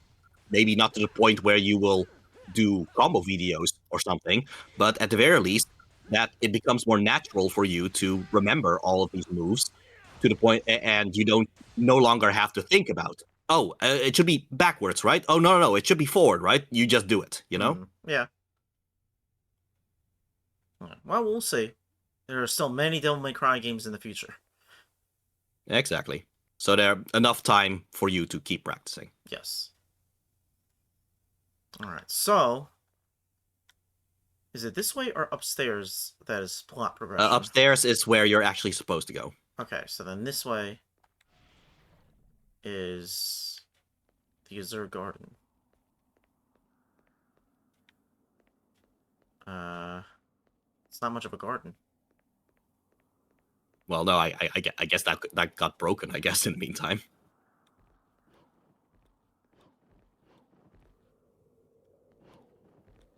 I think there's nothing here because you already grabbed it here in an earlier one. Darn, okay. At the very least, there's this thing here. Oh, nice.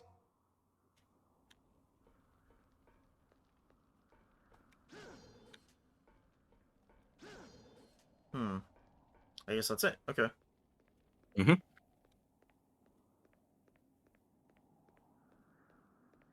You know what? Maybe in a different playthrough where you actually were able to upgrade Swordmaster instead of Trickster, you would have some additional moves for Beowulf in order to help you a bit better with that combat educator, because I know there is a certain move from Beowulf with Swordmaster that probably would help a lot, but unfortunately, I think you need to be either level 3 or level 2 of Swordmaster in order to actually have that. Oh, okay. Because unfortunately Zodiac and Hammer doesn't seem to be working so well in terms of positioning. Yeah.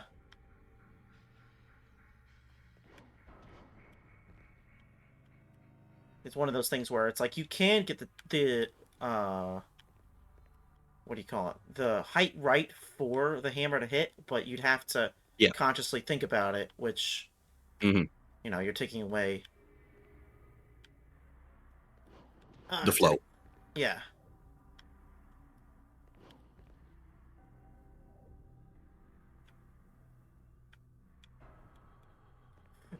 Why did you... Ooh. Okay. Oh, well, Okay. nice. Oh. There we go. Tri-sealed antechamber. Yeah, so this would be the final fight against Jester. Okay.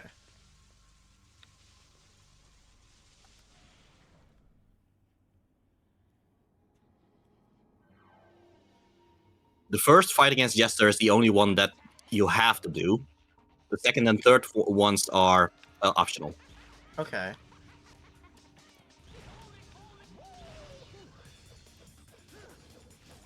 Oh, I don't have tricks. Aw, I can't teleport. Oh. Darn. I was gonna do what you do. Yeah.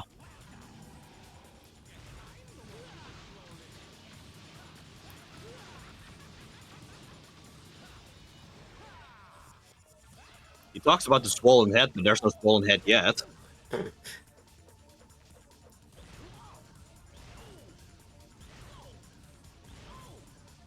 I do like blowing up with Callie-Anne here. Helena Ann. Yeah. Even though it's unfortunate. There he goes, calling himself Joker again. Yep. Joker here.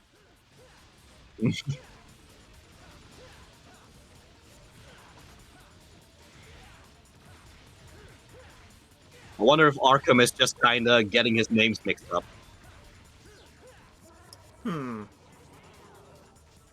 Could be. Oh, there's the swollen head. This is the ends. Kinda. Well, you know, just talk about Sonic Frontiers here. You know, there is a boss in Sonic Frontiers called the Ends. Mm-hmm. And, the Ends apparently changes its look depending on who's fighting it. That's true. For all we know, this is what Dante sees. Yeah.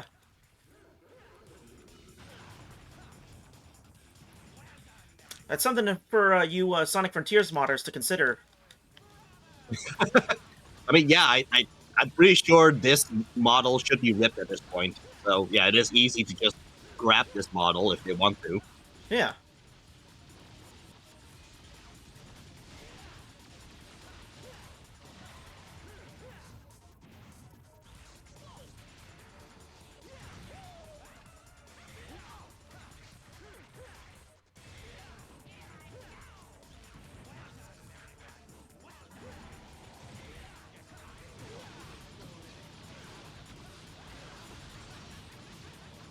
Don't forget you can also, charge the Devil Trigger explosion and all that.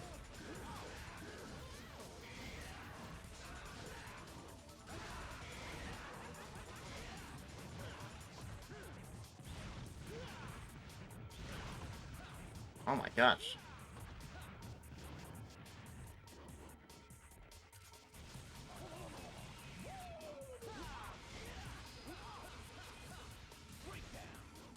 Right in the nose.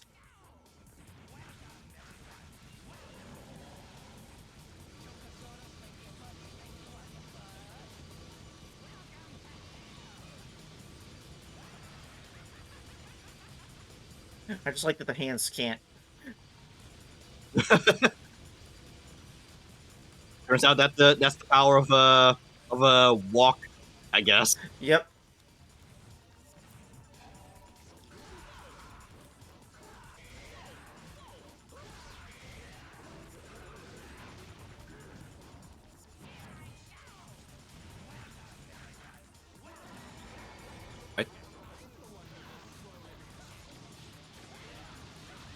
Oh, you're on top of a swollen head. Yeah.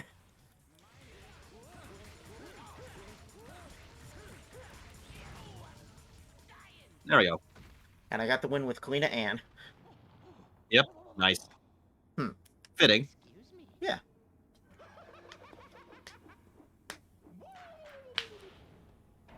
Thank you for that, Jester.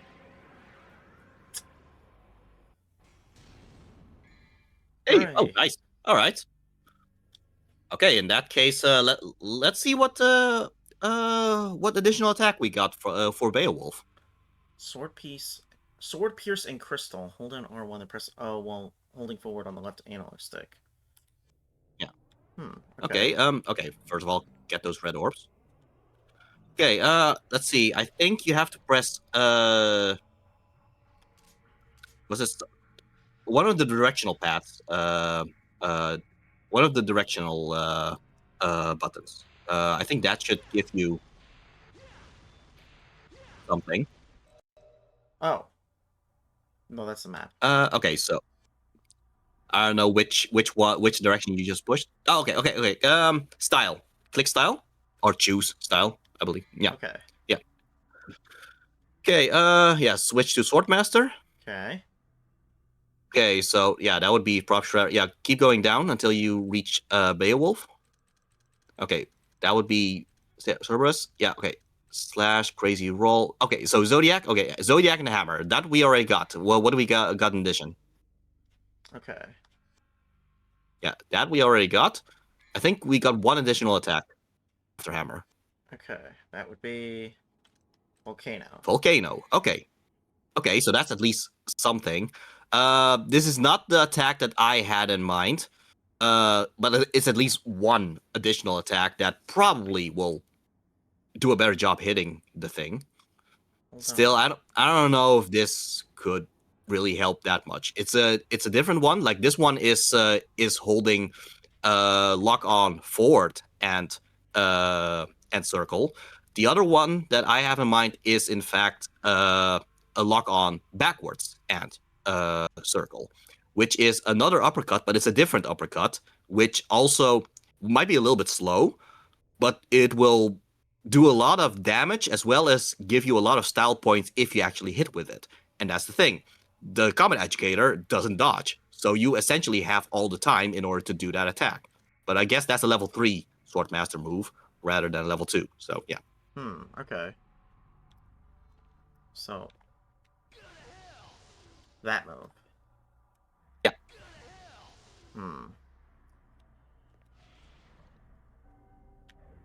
Well, one more time then. Right. Yeah, that's the benefit. You can also do this in the air. Okay. Alright, let's try doing it this way.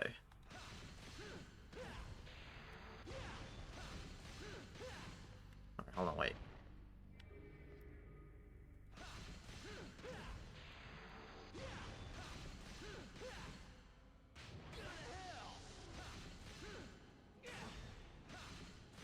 Hold on.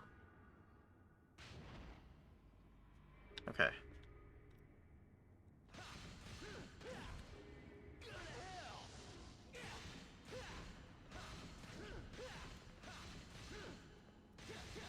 I'm sorry, can you try it again and see if there are any style points from it in the first place?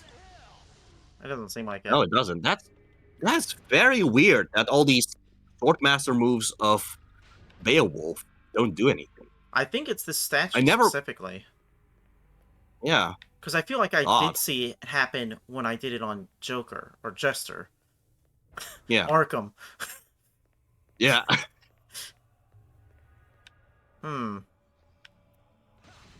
Yeah, so, yeah.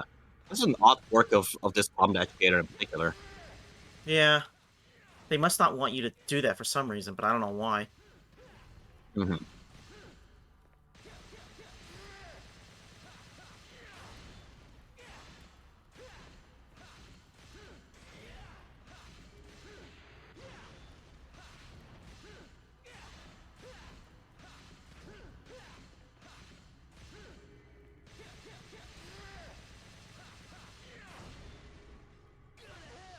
Yeah, it just doesn't No, work. that did not do anything. Hmm. Yeah.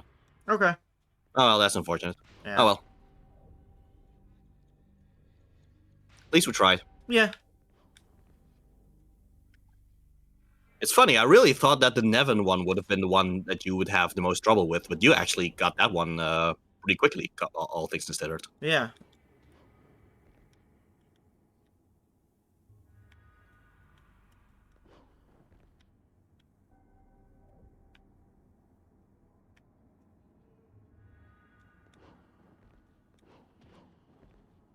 There we go. Nope. Nope. Nope. Nope. Nope. No. Went the wrong way. Yeah.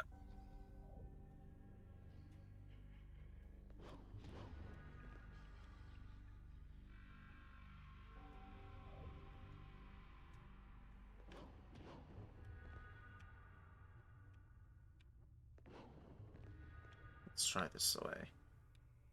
Mm-hmm.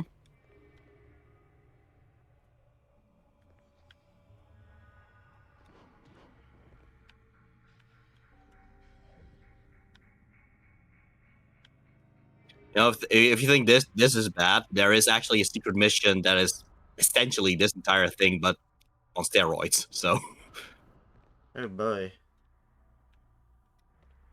Well, we'll see if we get there. oh boy.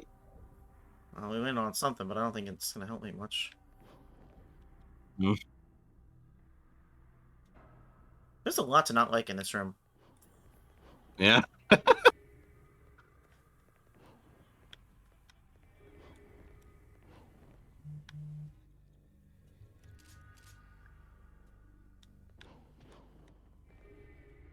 Yeah, say what you want about the about a certain mechanic in Devil May Cry 4 with a certain character's new ability. At least that one's a lot more solid compared to the platforming of this game. Hmm.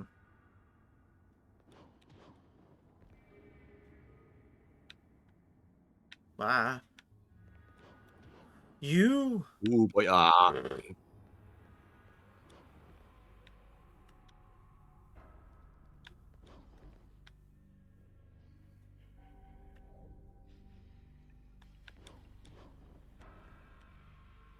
you go. Okay.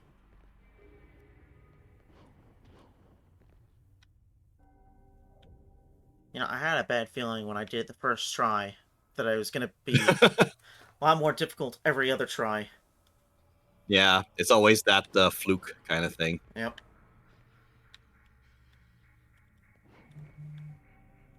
Right? No. Ooh, okay.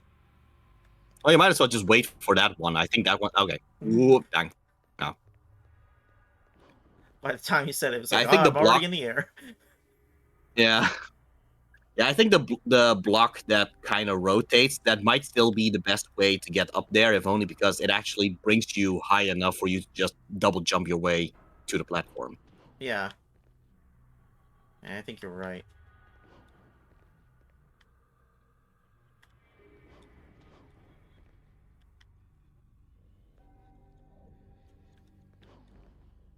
Okay. Alright, well, we'll wait.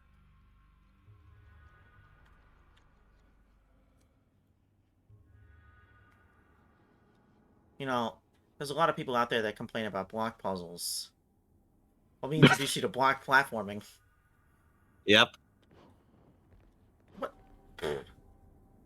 Wow. I mean, the real problem is just that Devil May Cry as the game engine that Devil May Cry uses.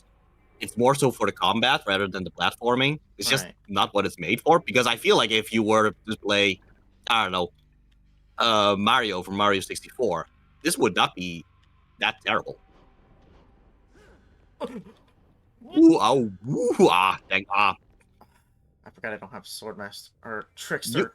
You could go. Oh wait, you could go into this door and then use the statue to switch to Trickster. Okay, there we go. That'll help.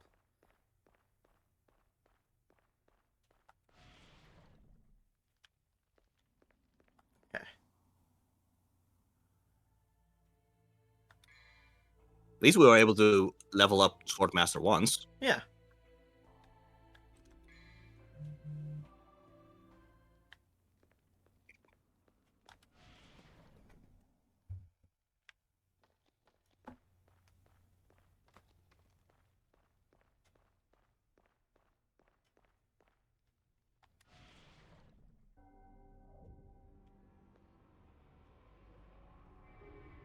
You know what's hilarious is that I praised the previous mission for having the red and blue thing be a good way to represent the boss of this of that previous mission.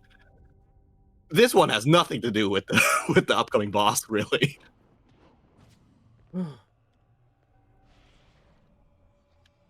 Interesting.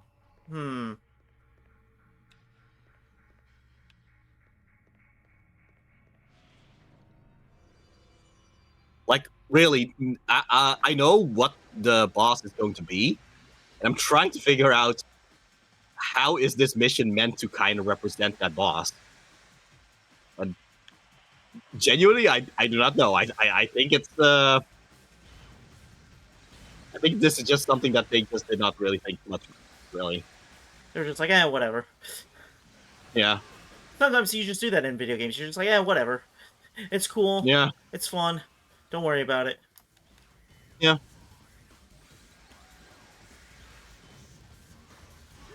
Yeah, I don't think guns do anything against gorilla hunts. Immune to rockets.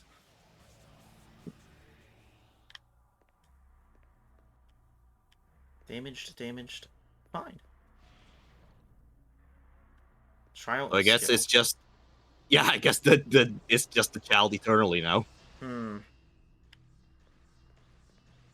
have this trial break, huh? I mean, if anything, this trial is even worse now because now it's multiple spikes through one another. Yeah.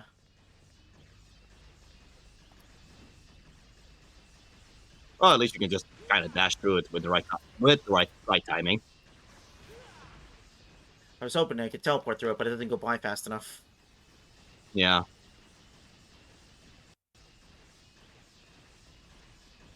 I mean, you can jump and sky dash your way through. Yeah.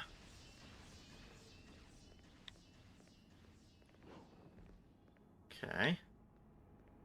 Jumpy pad. Pitch black void. It's not that pitch black. It's not that pitch black. It's not that void. I don't know what to tell you, man. This was false advertising. Yeah.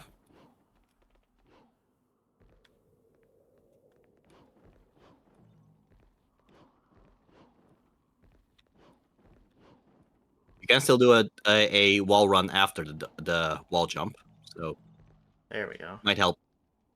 Yeah. Okay. I think that's all of them. Yeah. Okay. All right.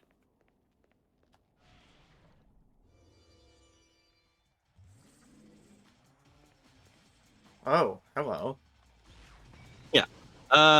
These are essentially, I think they're called the Abyss.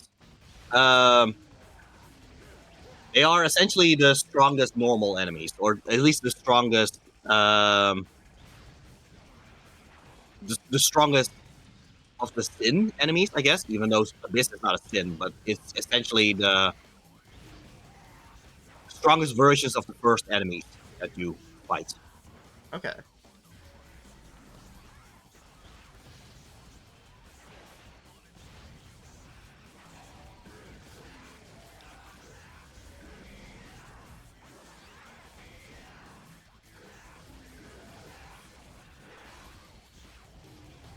Yeah, so what makes them kind of dangerous is that anytime you do strong enough attacks, yeah, they'll do that. They'll first they'll be launched back, but you at that point you should not let your guard down because they will immediately counter by getting back up and then immediately doing a dash attack. So, but if you know that's what they're going to do, that might help you in immediately just jumping over that attack, knowing it's going to happen. Okay.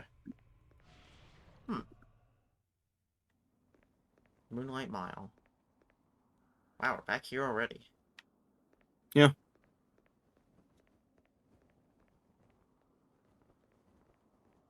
I guess the most symbolism I can think of for the upcoming boss is that this is essentially the place where you fight Virgil for the first time. So I guess there's that. Yeah.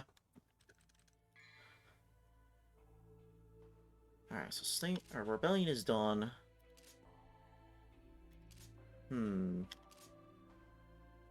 Okay,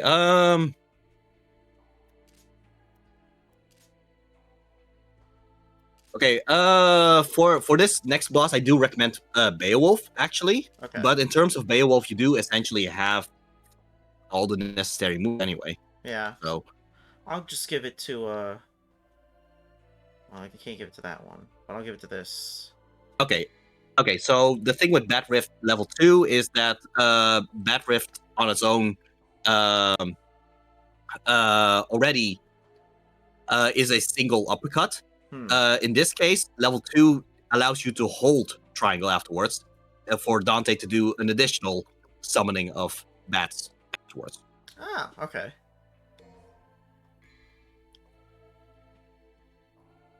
Yeah, Okay, so that's hold down interesting. triangle instead of just pressing it. Ah, okay, cool.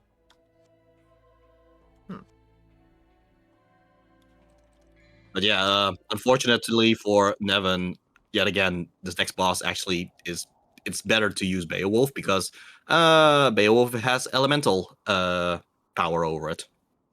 Interesting. Well, then, I guess we'll see what happens. Yep.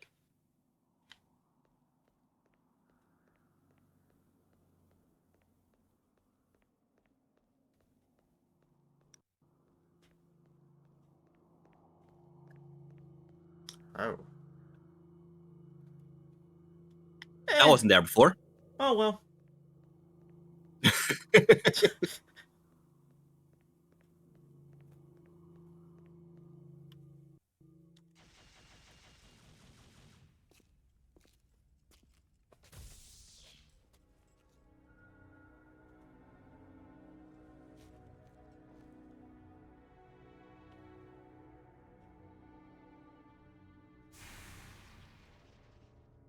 Yeah, so I guess taking it a little bit more literally, that Virgil is kind of like the mirror of Dante. Well, this is the shadow of Dante. I know what you're here to ask me some questions.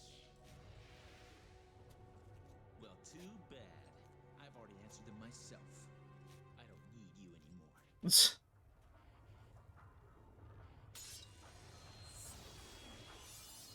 It yet again sounds like just wacky Dante quotes, but this is essentially him acknowledging that he has found his motivation now, compared to just doing it for fun. Yeah. Okay, so Doppelganger here is invincible until you flashbang him, essentially. So the things around you, if you hit them enough, they will open up and give light. Oh, If you okay. do that while the Doppelganger is in the area, that will blind the Doppelganger, and you can damage the Doppelganger.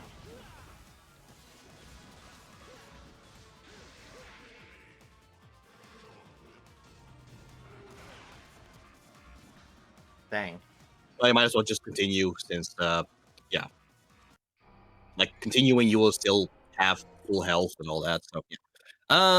So, the thing is, you can try to flashbang him, as in try to activate the thing right when he's in there. Okay. What you can also do is try to quickly activate every single one of them, in which case the entire room will be lighted and he will have no way to actually avoid the light. So, if you activate all of them at once... Yeah. Or as much as at once as you can, I guess. Okay, yeah, because I was going to say, you still have to open them one at a time, right? Yeah. Okay. But they stay open long enough that, in theory, you can activate all of them at the same time. Okay.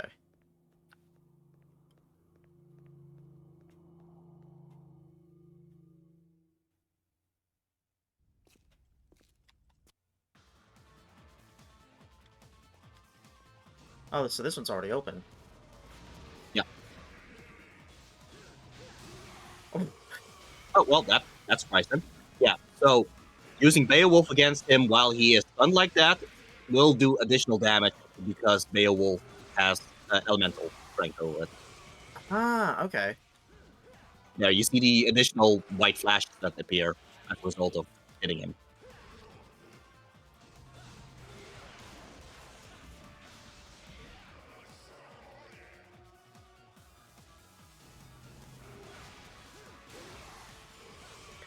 Nice.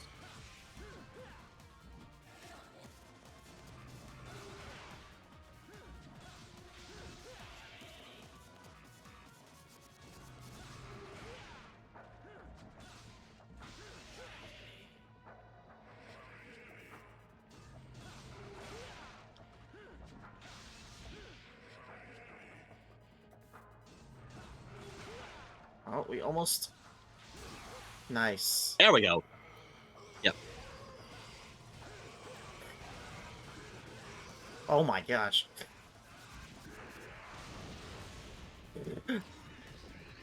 There you go. Goes to show how much time you have in damaging him if you actually light up everything.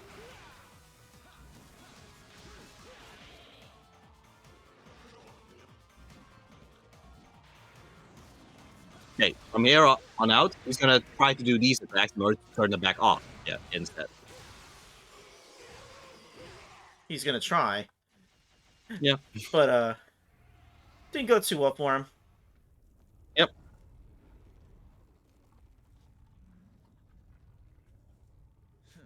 Thought I lost my shadow for a sec.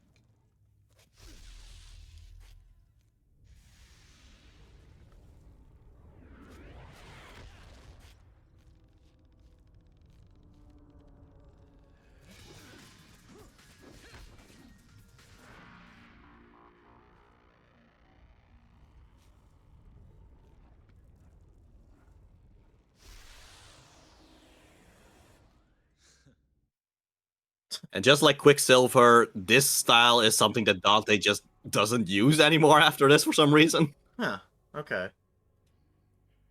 Special power used by the doppelganger enemy. This style gives you more freedom in battle to try out different tactics and combos.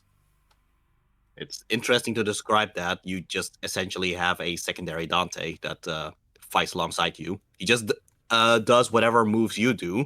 However, the interesting thing about Doppelganger is that Doppelganger does not change his weapon when you change your weapons. So, if you happen to know what moves one weapon has in common with the other weapon, you can essentially kind of synchronize two different weapon attacks.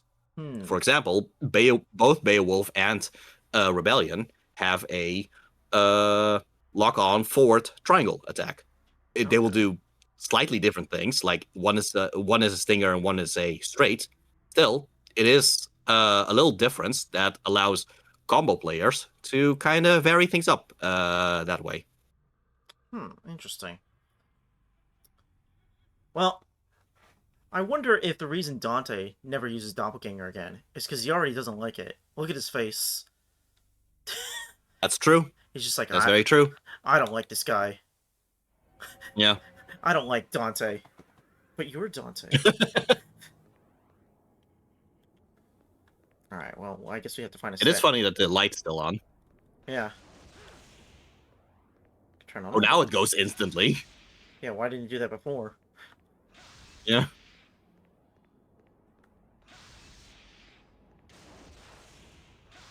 They all just close? Huh. Yeah. They do actually close quicker now, funnily enough. I don't know if I can make that in time. I guess they open quicker, but they also close quicker. Yeah.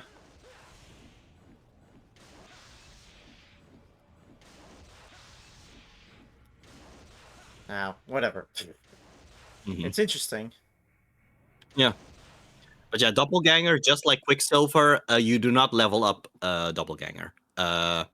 It's just something that, I guess, if anything, you upgrade Doppelganger by getting more purple orbs. Because doppelganger uses the devil trigger runes in order to keep being activated. Okay. Whoops, wrong one.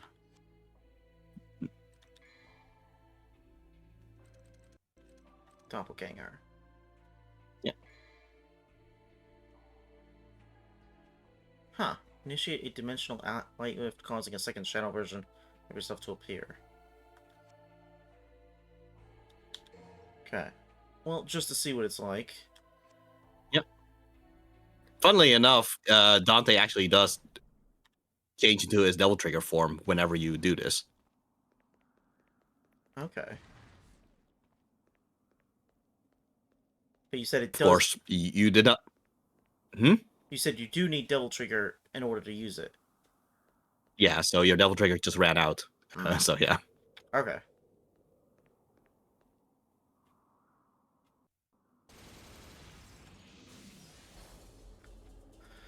Whew. That took us an hour. Wow. I guess because we wasted time on that statue. Yeah, that combat educator was being very troublesome. Yeah. You do get a lot of stylish points though, so Yeah. I don't understand how that works, but great. We got more stylish I think points. it's because I think it's because at the very least with the combat educator, you kept reaching S at least.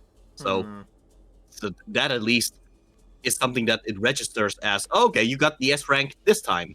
Like you did not get SSS rank, but you did get S rank, and thus, yeah, if you just do that often enough, eventually the mission clear will just say, okay, you have this many S ranks. All right, go ahead. Here's your 3,817 points. Well, because it's interesting because stylish I got S, but damage D. It's just weird how that balances. I don't understand how that comes about, but I guess because the To be fair, I think damage in this case is not the damage you do so much as damage you've taken. Oh, yeah, that makes more sense then. Yeah. Okay.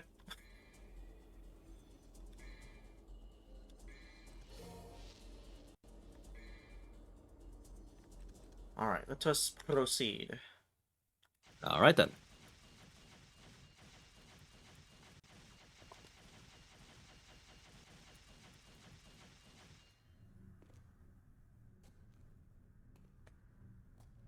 Well then, let's wrap up this crazy party, shall we?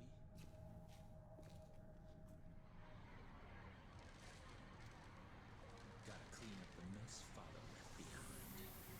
Oh, yeah. Okay, that was another blink and you'll miss it mission thing. Yeah, the newspaper that Oh, flew by, that had the number on it. dang, I wasn't looking at the newspapers. Yeah. Mission 18, Invading Hell. Break the seal and battle into Anyway. the depths. Yes, speaking of Mega Man, here's another Mega Man trope that we're going to end up with. I know this one pretty well. Mm-hmm. Yeah, I was gonna say it's interesting.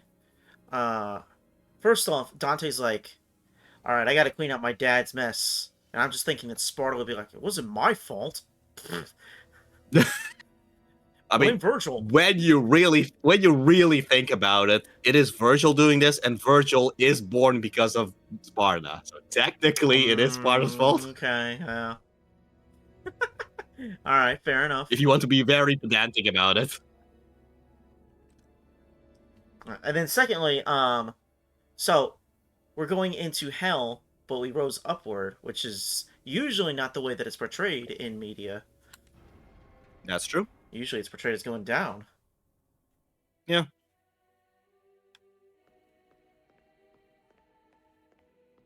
I mean, I guess if you just see hell as a state of being, it's just more so the case of there are just multiple kinds of portals in order to reach hell, and it's not so much the height so much as where the portal itself is, I guess. Yeah, that's true. Also, actually, if you move back, actually, Okay. like where you started in this mission, Okay. because I think there was a secret thing if you jump to the left.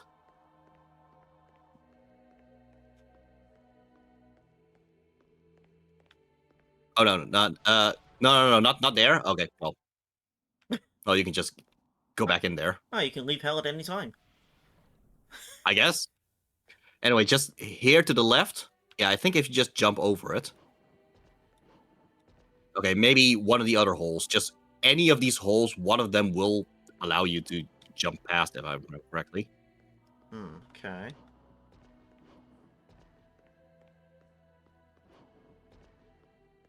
I guess I remember incorrectly. Otherwise, maybe it's on the other side. Now let's try the right.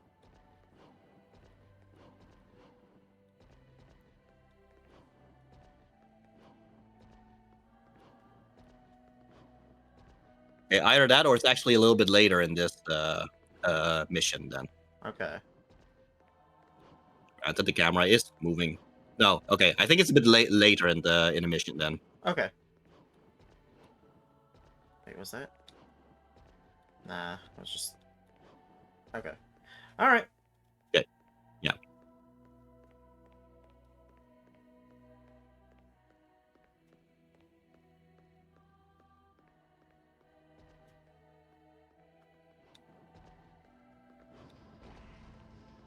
Guess these rocks decided to reset themselves when Dante left. Yeah.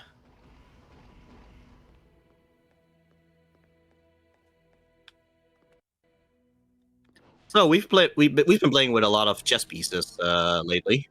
That's true. And now we get to actually play chess. Yep. Except they cheat. Yeah. I don't think you're supposed to move that many pawns at the same time.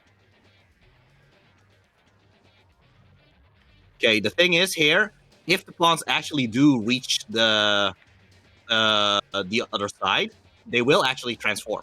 Oh, okay. That's like in real chess. Okay. Yeah. Okay. Yeah.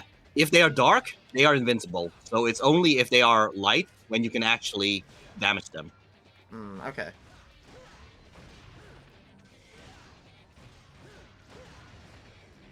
Someone... Oh yeah, you do also still have doppelganger with right now. Oh, that's right.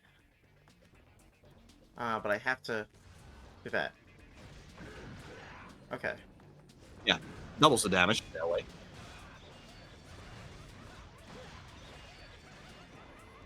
Alright, so Doppelganger's interesting, but it definitely goes away too quickly. Yeah. Making it rely on the Devil Trigger makes it, like... It's a brief instance of getting to use it. Yeah, pretty much.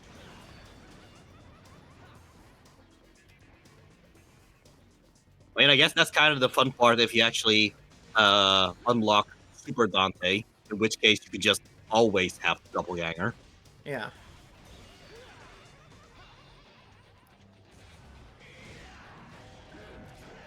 Nice. Well, at least that got rid of the queen. Yes. Now I'm curious, what happens if you go up to the king? Mm-hmm. Oh my gosh, he did that chess move. Yeah, castling. Even though usually castling would be a once in a game kind of thing, but somehow the king can just constantly castle in every single part of the board.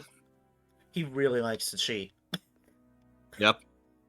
I can castle whenever I want, wherever I want, however I want. Yep. That's pretty cool, though. And of course, beating the king immediately destroyed all the other pieces. Yeah. Yeah, I like that a lot.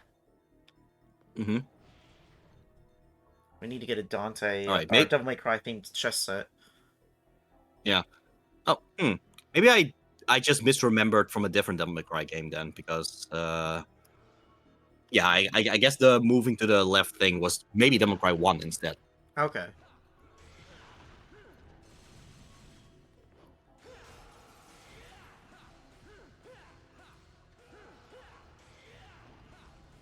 I wonder how have you watched any Kamen Rider or something? Clips of it, but I've never seen it in full. Okay, well, pretty much the well, the trademark move. The trademark move of Kamen Rider is essentially the diagonal kick that Dante does with Killer Bee. If he jumps in the air and does the diagonal kick, that is pretty much the Kamen Rider. Yeah, so that's pretty much the Kamen Rider signature attack. I guess. Oh, okay.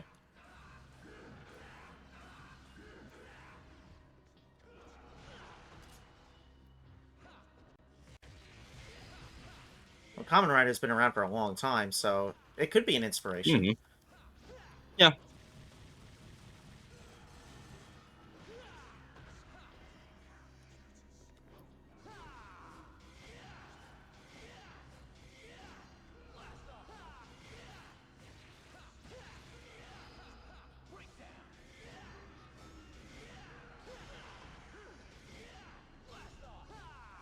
I think Trickster would have been pretty useful here, actually.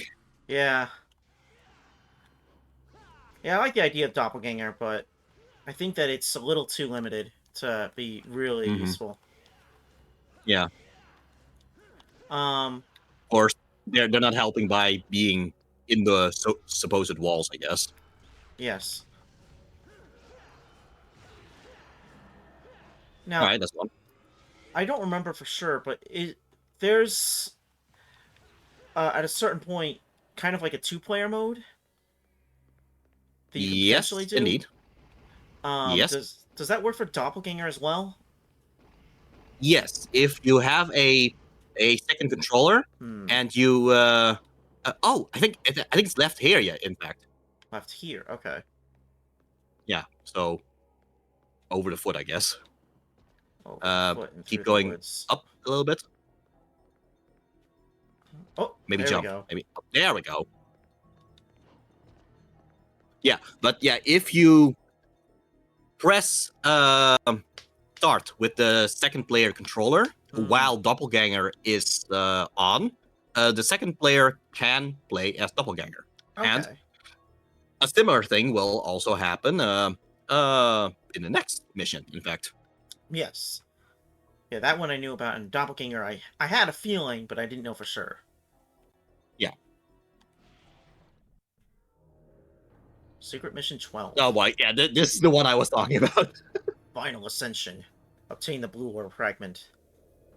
All right.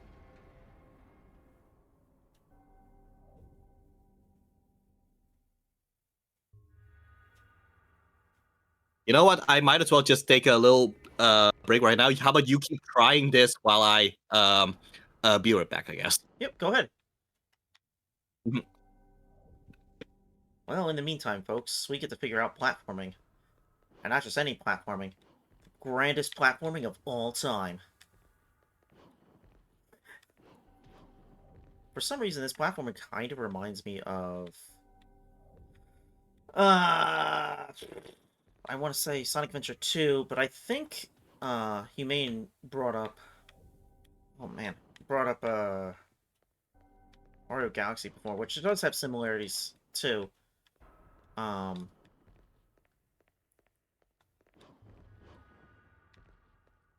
Unfortunately, this is not as smooth as either one. There have been detractors over the years for Sonic Adventure 2's platforming, especially in certain levels that make use of gravity mechanics like this, but I don't think it's as bad. Definitely not as bad as this. Plus, you get better camera control, which is kind of crazy. All right, and I'm back. Welcome back. Don't worry, we made zero progress while you were gone. All right. Yeah, so that's why I said this is essentially that whole platforming thing, but on steroids. So, yeah. Honestly, all I can say is just good luck. I can't really give you any hints. It's just do it, I guess. I'm trying to figure out how to do it. I haven't figured out where I'm supposed to go after this.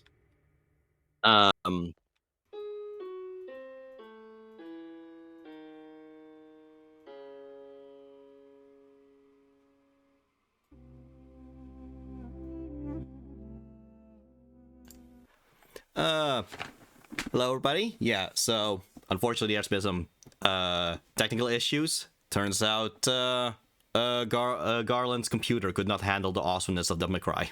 Either that or the horror of the platforming.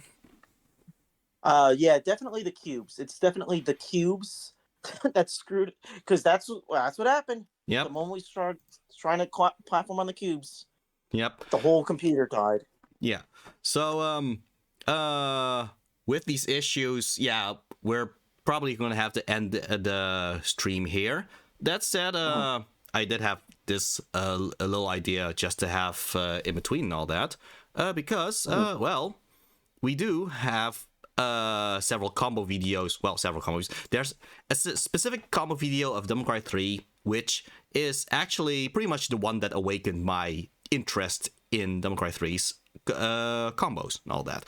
I'm just not going to play the audio because my plan is to just kind of dissect how the player is doing all this, just to kind of showcase the type of abilities you have in the Devil May Cry combo system. And I figured maybe that could help give a good demonstration of everything, and hopefully this would help things for Garland as well for later streams. Yeah, hopefully. Yeah. So yet again, no audio. I'm simply just going to let it play out right now. Okay. So let's see, Discord. Yeah. Good thing that Kale here is just outright calling this a special combo video, apparently. Yeah. All right.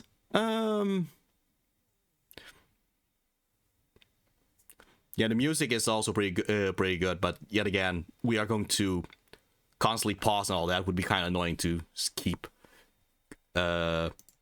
stopping the thing during all that.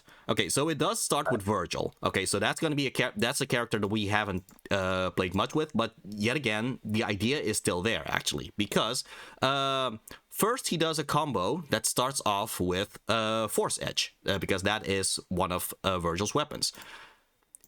Then you might notice, maybe I'm just going to slow it down just to kind of show the ideas of what he's doing. So what he's doing here is just the regular combo of Force Edge, which he then interrupts it with High Time, which is the uppercut attack. This is essentially how the combo system is supposed to work with Devil May Cry, in which case you're not meant to do the full combos. You're meant to interrupt the combos in between with the other attacks.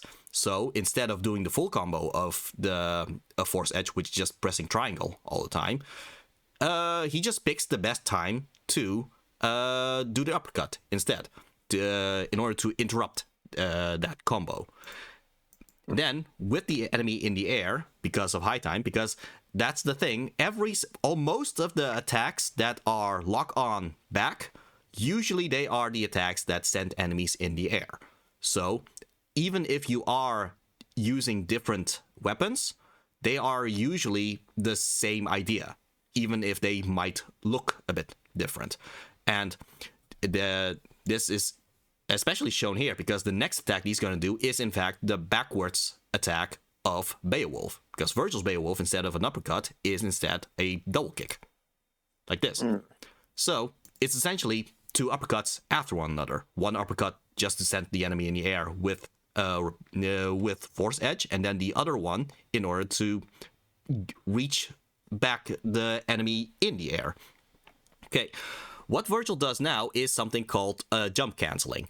This has been done by Garland before in one of the secret missions in order to stay in the air.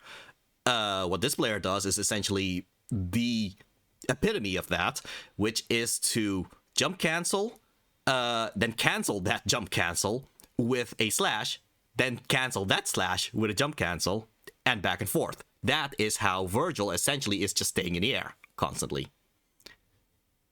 Same way with Killer Bee or Starfall. So, with that in mind, yeah.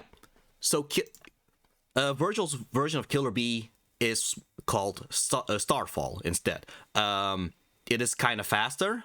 but it's essentially just a stronger version of Killer Bee. But same principle applies. It's a move that kind of gets you back on the ground. So he cancels that, or cancels the recovery of that, with a forward attack, which is what Garland also did against the Combat Educator, as in he does the Killer Bee first and then cancels the recovery of the Killer Bee by doing a straight attack. In with this case, the player switches to Force Edge to essentially do the same thing. Then he does an uppercut with the Yamato in order to finish off that enemy. So here is Dante with Agni and Rudra and Nevin. Like, the first slash was in fact, just the regular slash in order to set up the proper pose. But yet again, the player doesn't do the full combo because he just wants to switch over to the other weapon, which is Agni and Rudra. This is similar to what the player did with Virgil from going to Force Edge to Beowulf. And that's kind of the gist of the best way to use the weapon switching, which is to extend your combos by interrupting a previous combo with another combo from the other weapon. That's actually similar to switching back and forth with the Spiral and Ebony and Ivory, because that's kind of the same idea. Why stick to just one combo if you can just do two combos after one another? So, yeah. Okay. And there he did a jet stream, which he then canceled with the uppercut attack. So, yet again, he could have done the full jet stream, which is forward and triangle and just holding it.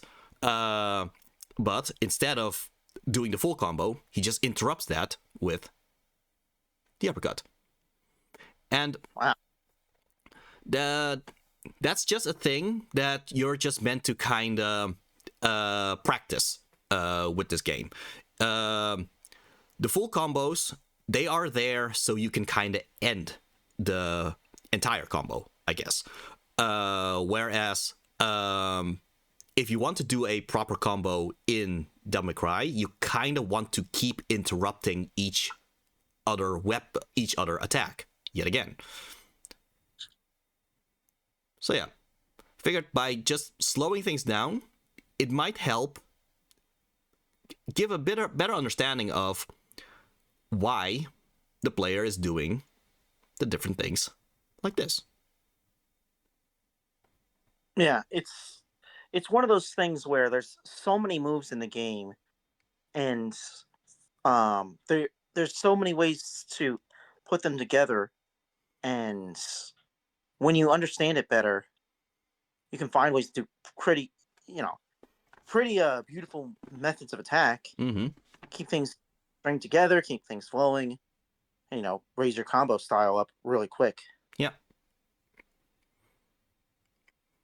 Yeah, and I figured just by giving a bit of a idea of how combos can evolve in this game, figured for any new players, but also just an idea for Garland here in order to get, maybe get some ideas for what to practice in the next streams, I guess. Yes. Assuming that the computer doesn't blow up again. Yes, that's just the other issue, I guess. Yes. Yeah. But yeah, it's really these combo videos. I like it. Mm-hmm. It's masterful. It's really cool. Mm-hmm. Yeah. But I guess with that in mind, I think we can just switch over to the just chatting here. It is unfortunate that the computer kind of died out there, but I think at least we did have enough progress for the next chapters. I keep saying chapters. Missions is a mission, but yeah. Yeah, we at least did a few hours. Yeah. It's a shame because we were right in the middle of the end game, and I guess we'll save that for next Game Trade Blue. Indeed. But I guess, yeah, speaking of which, that the next Game Trade Blue next up is actually going to be Game Trade Red, which means I will play Mega Man Battle Network. Yeah, which will be fun. Yeah. I'll be making sure to refresh myself and get some notes ready for your stream and provide some interesting details along the way, and hopefully we won't get stuck at any point.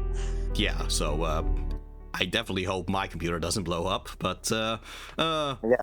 I mean, to be fair, we are dealing with viruses, so who knows? Yeah, you might get attacked by World 3. Yeah, that might be a problem in its own way. All right. Do you have any other plans after all this? Well, I would have liked to say, I've been planning on trying to get back to Undertale, but I'm gonna say we'll figure it out when I figure out how to fix my computer. So, Indeed. Yeah. yeah. What about you?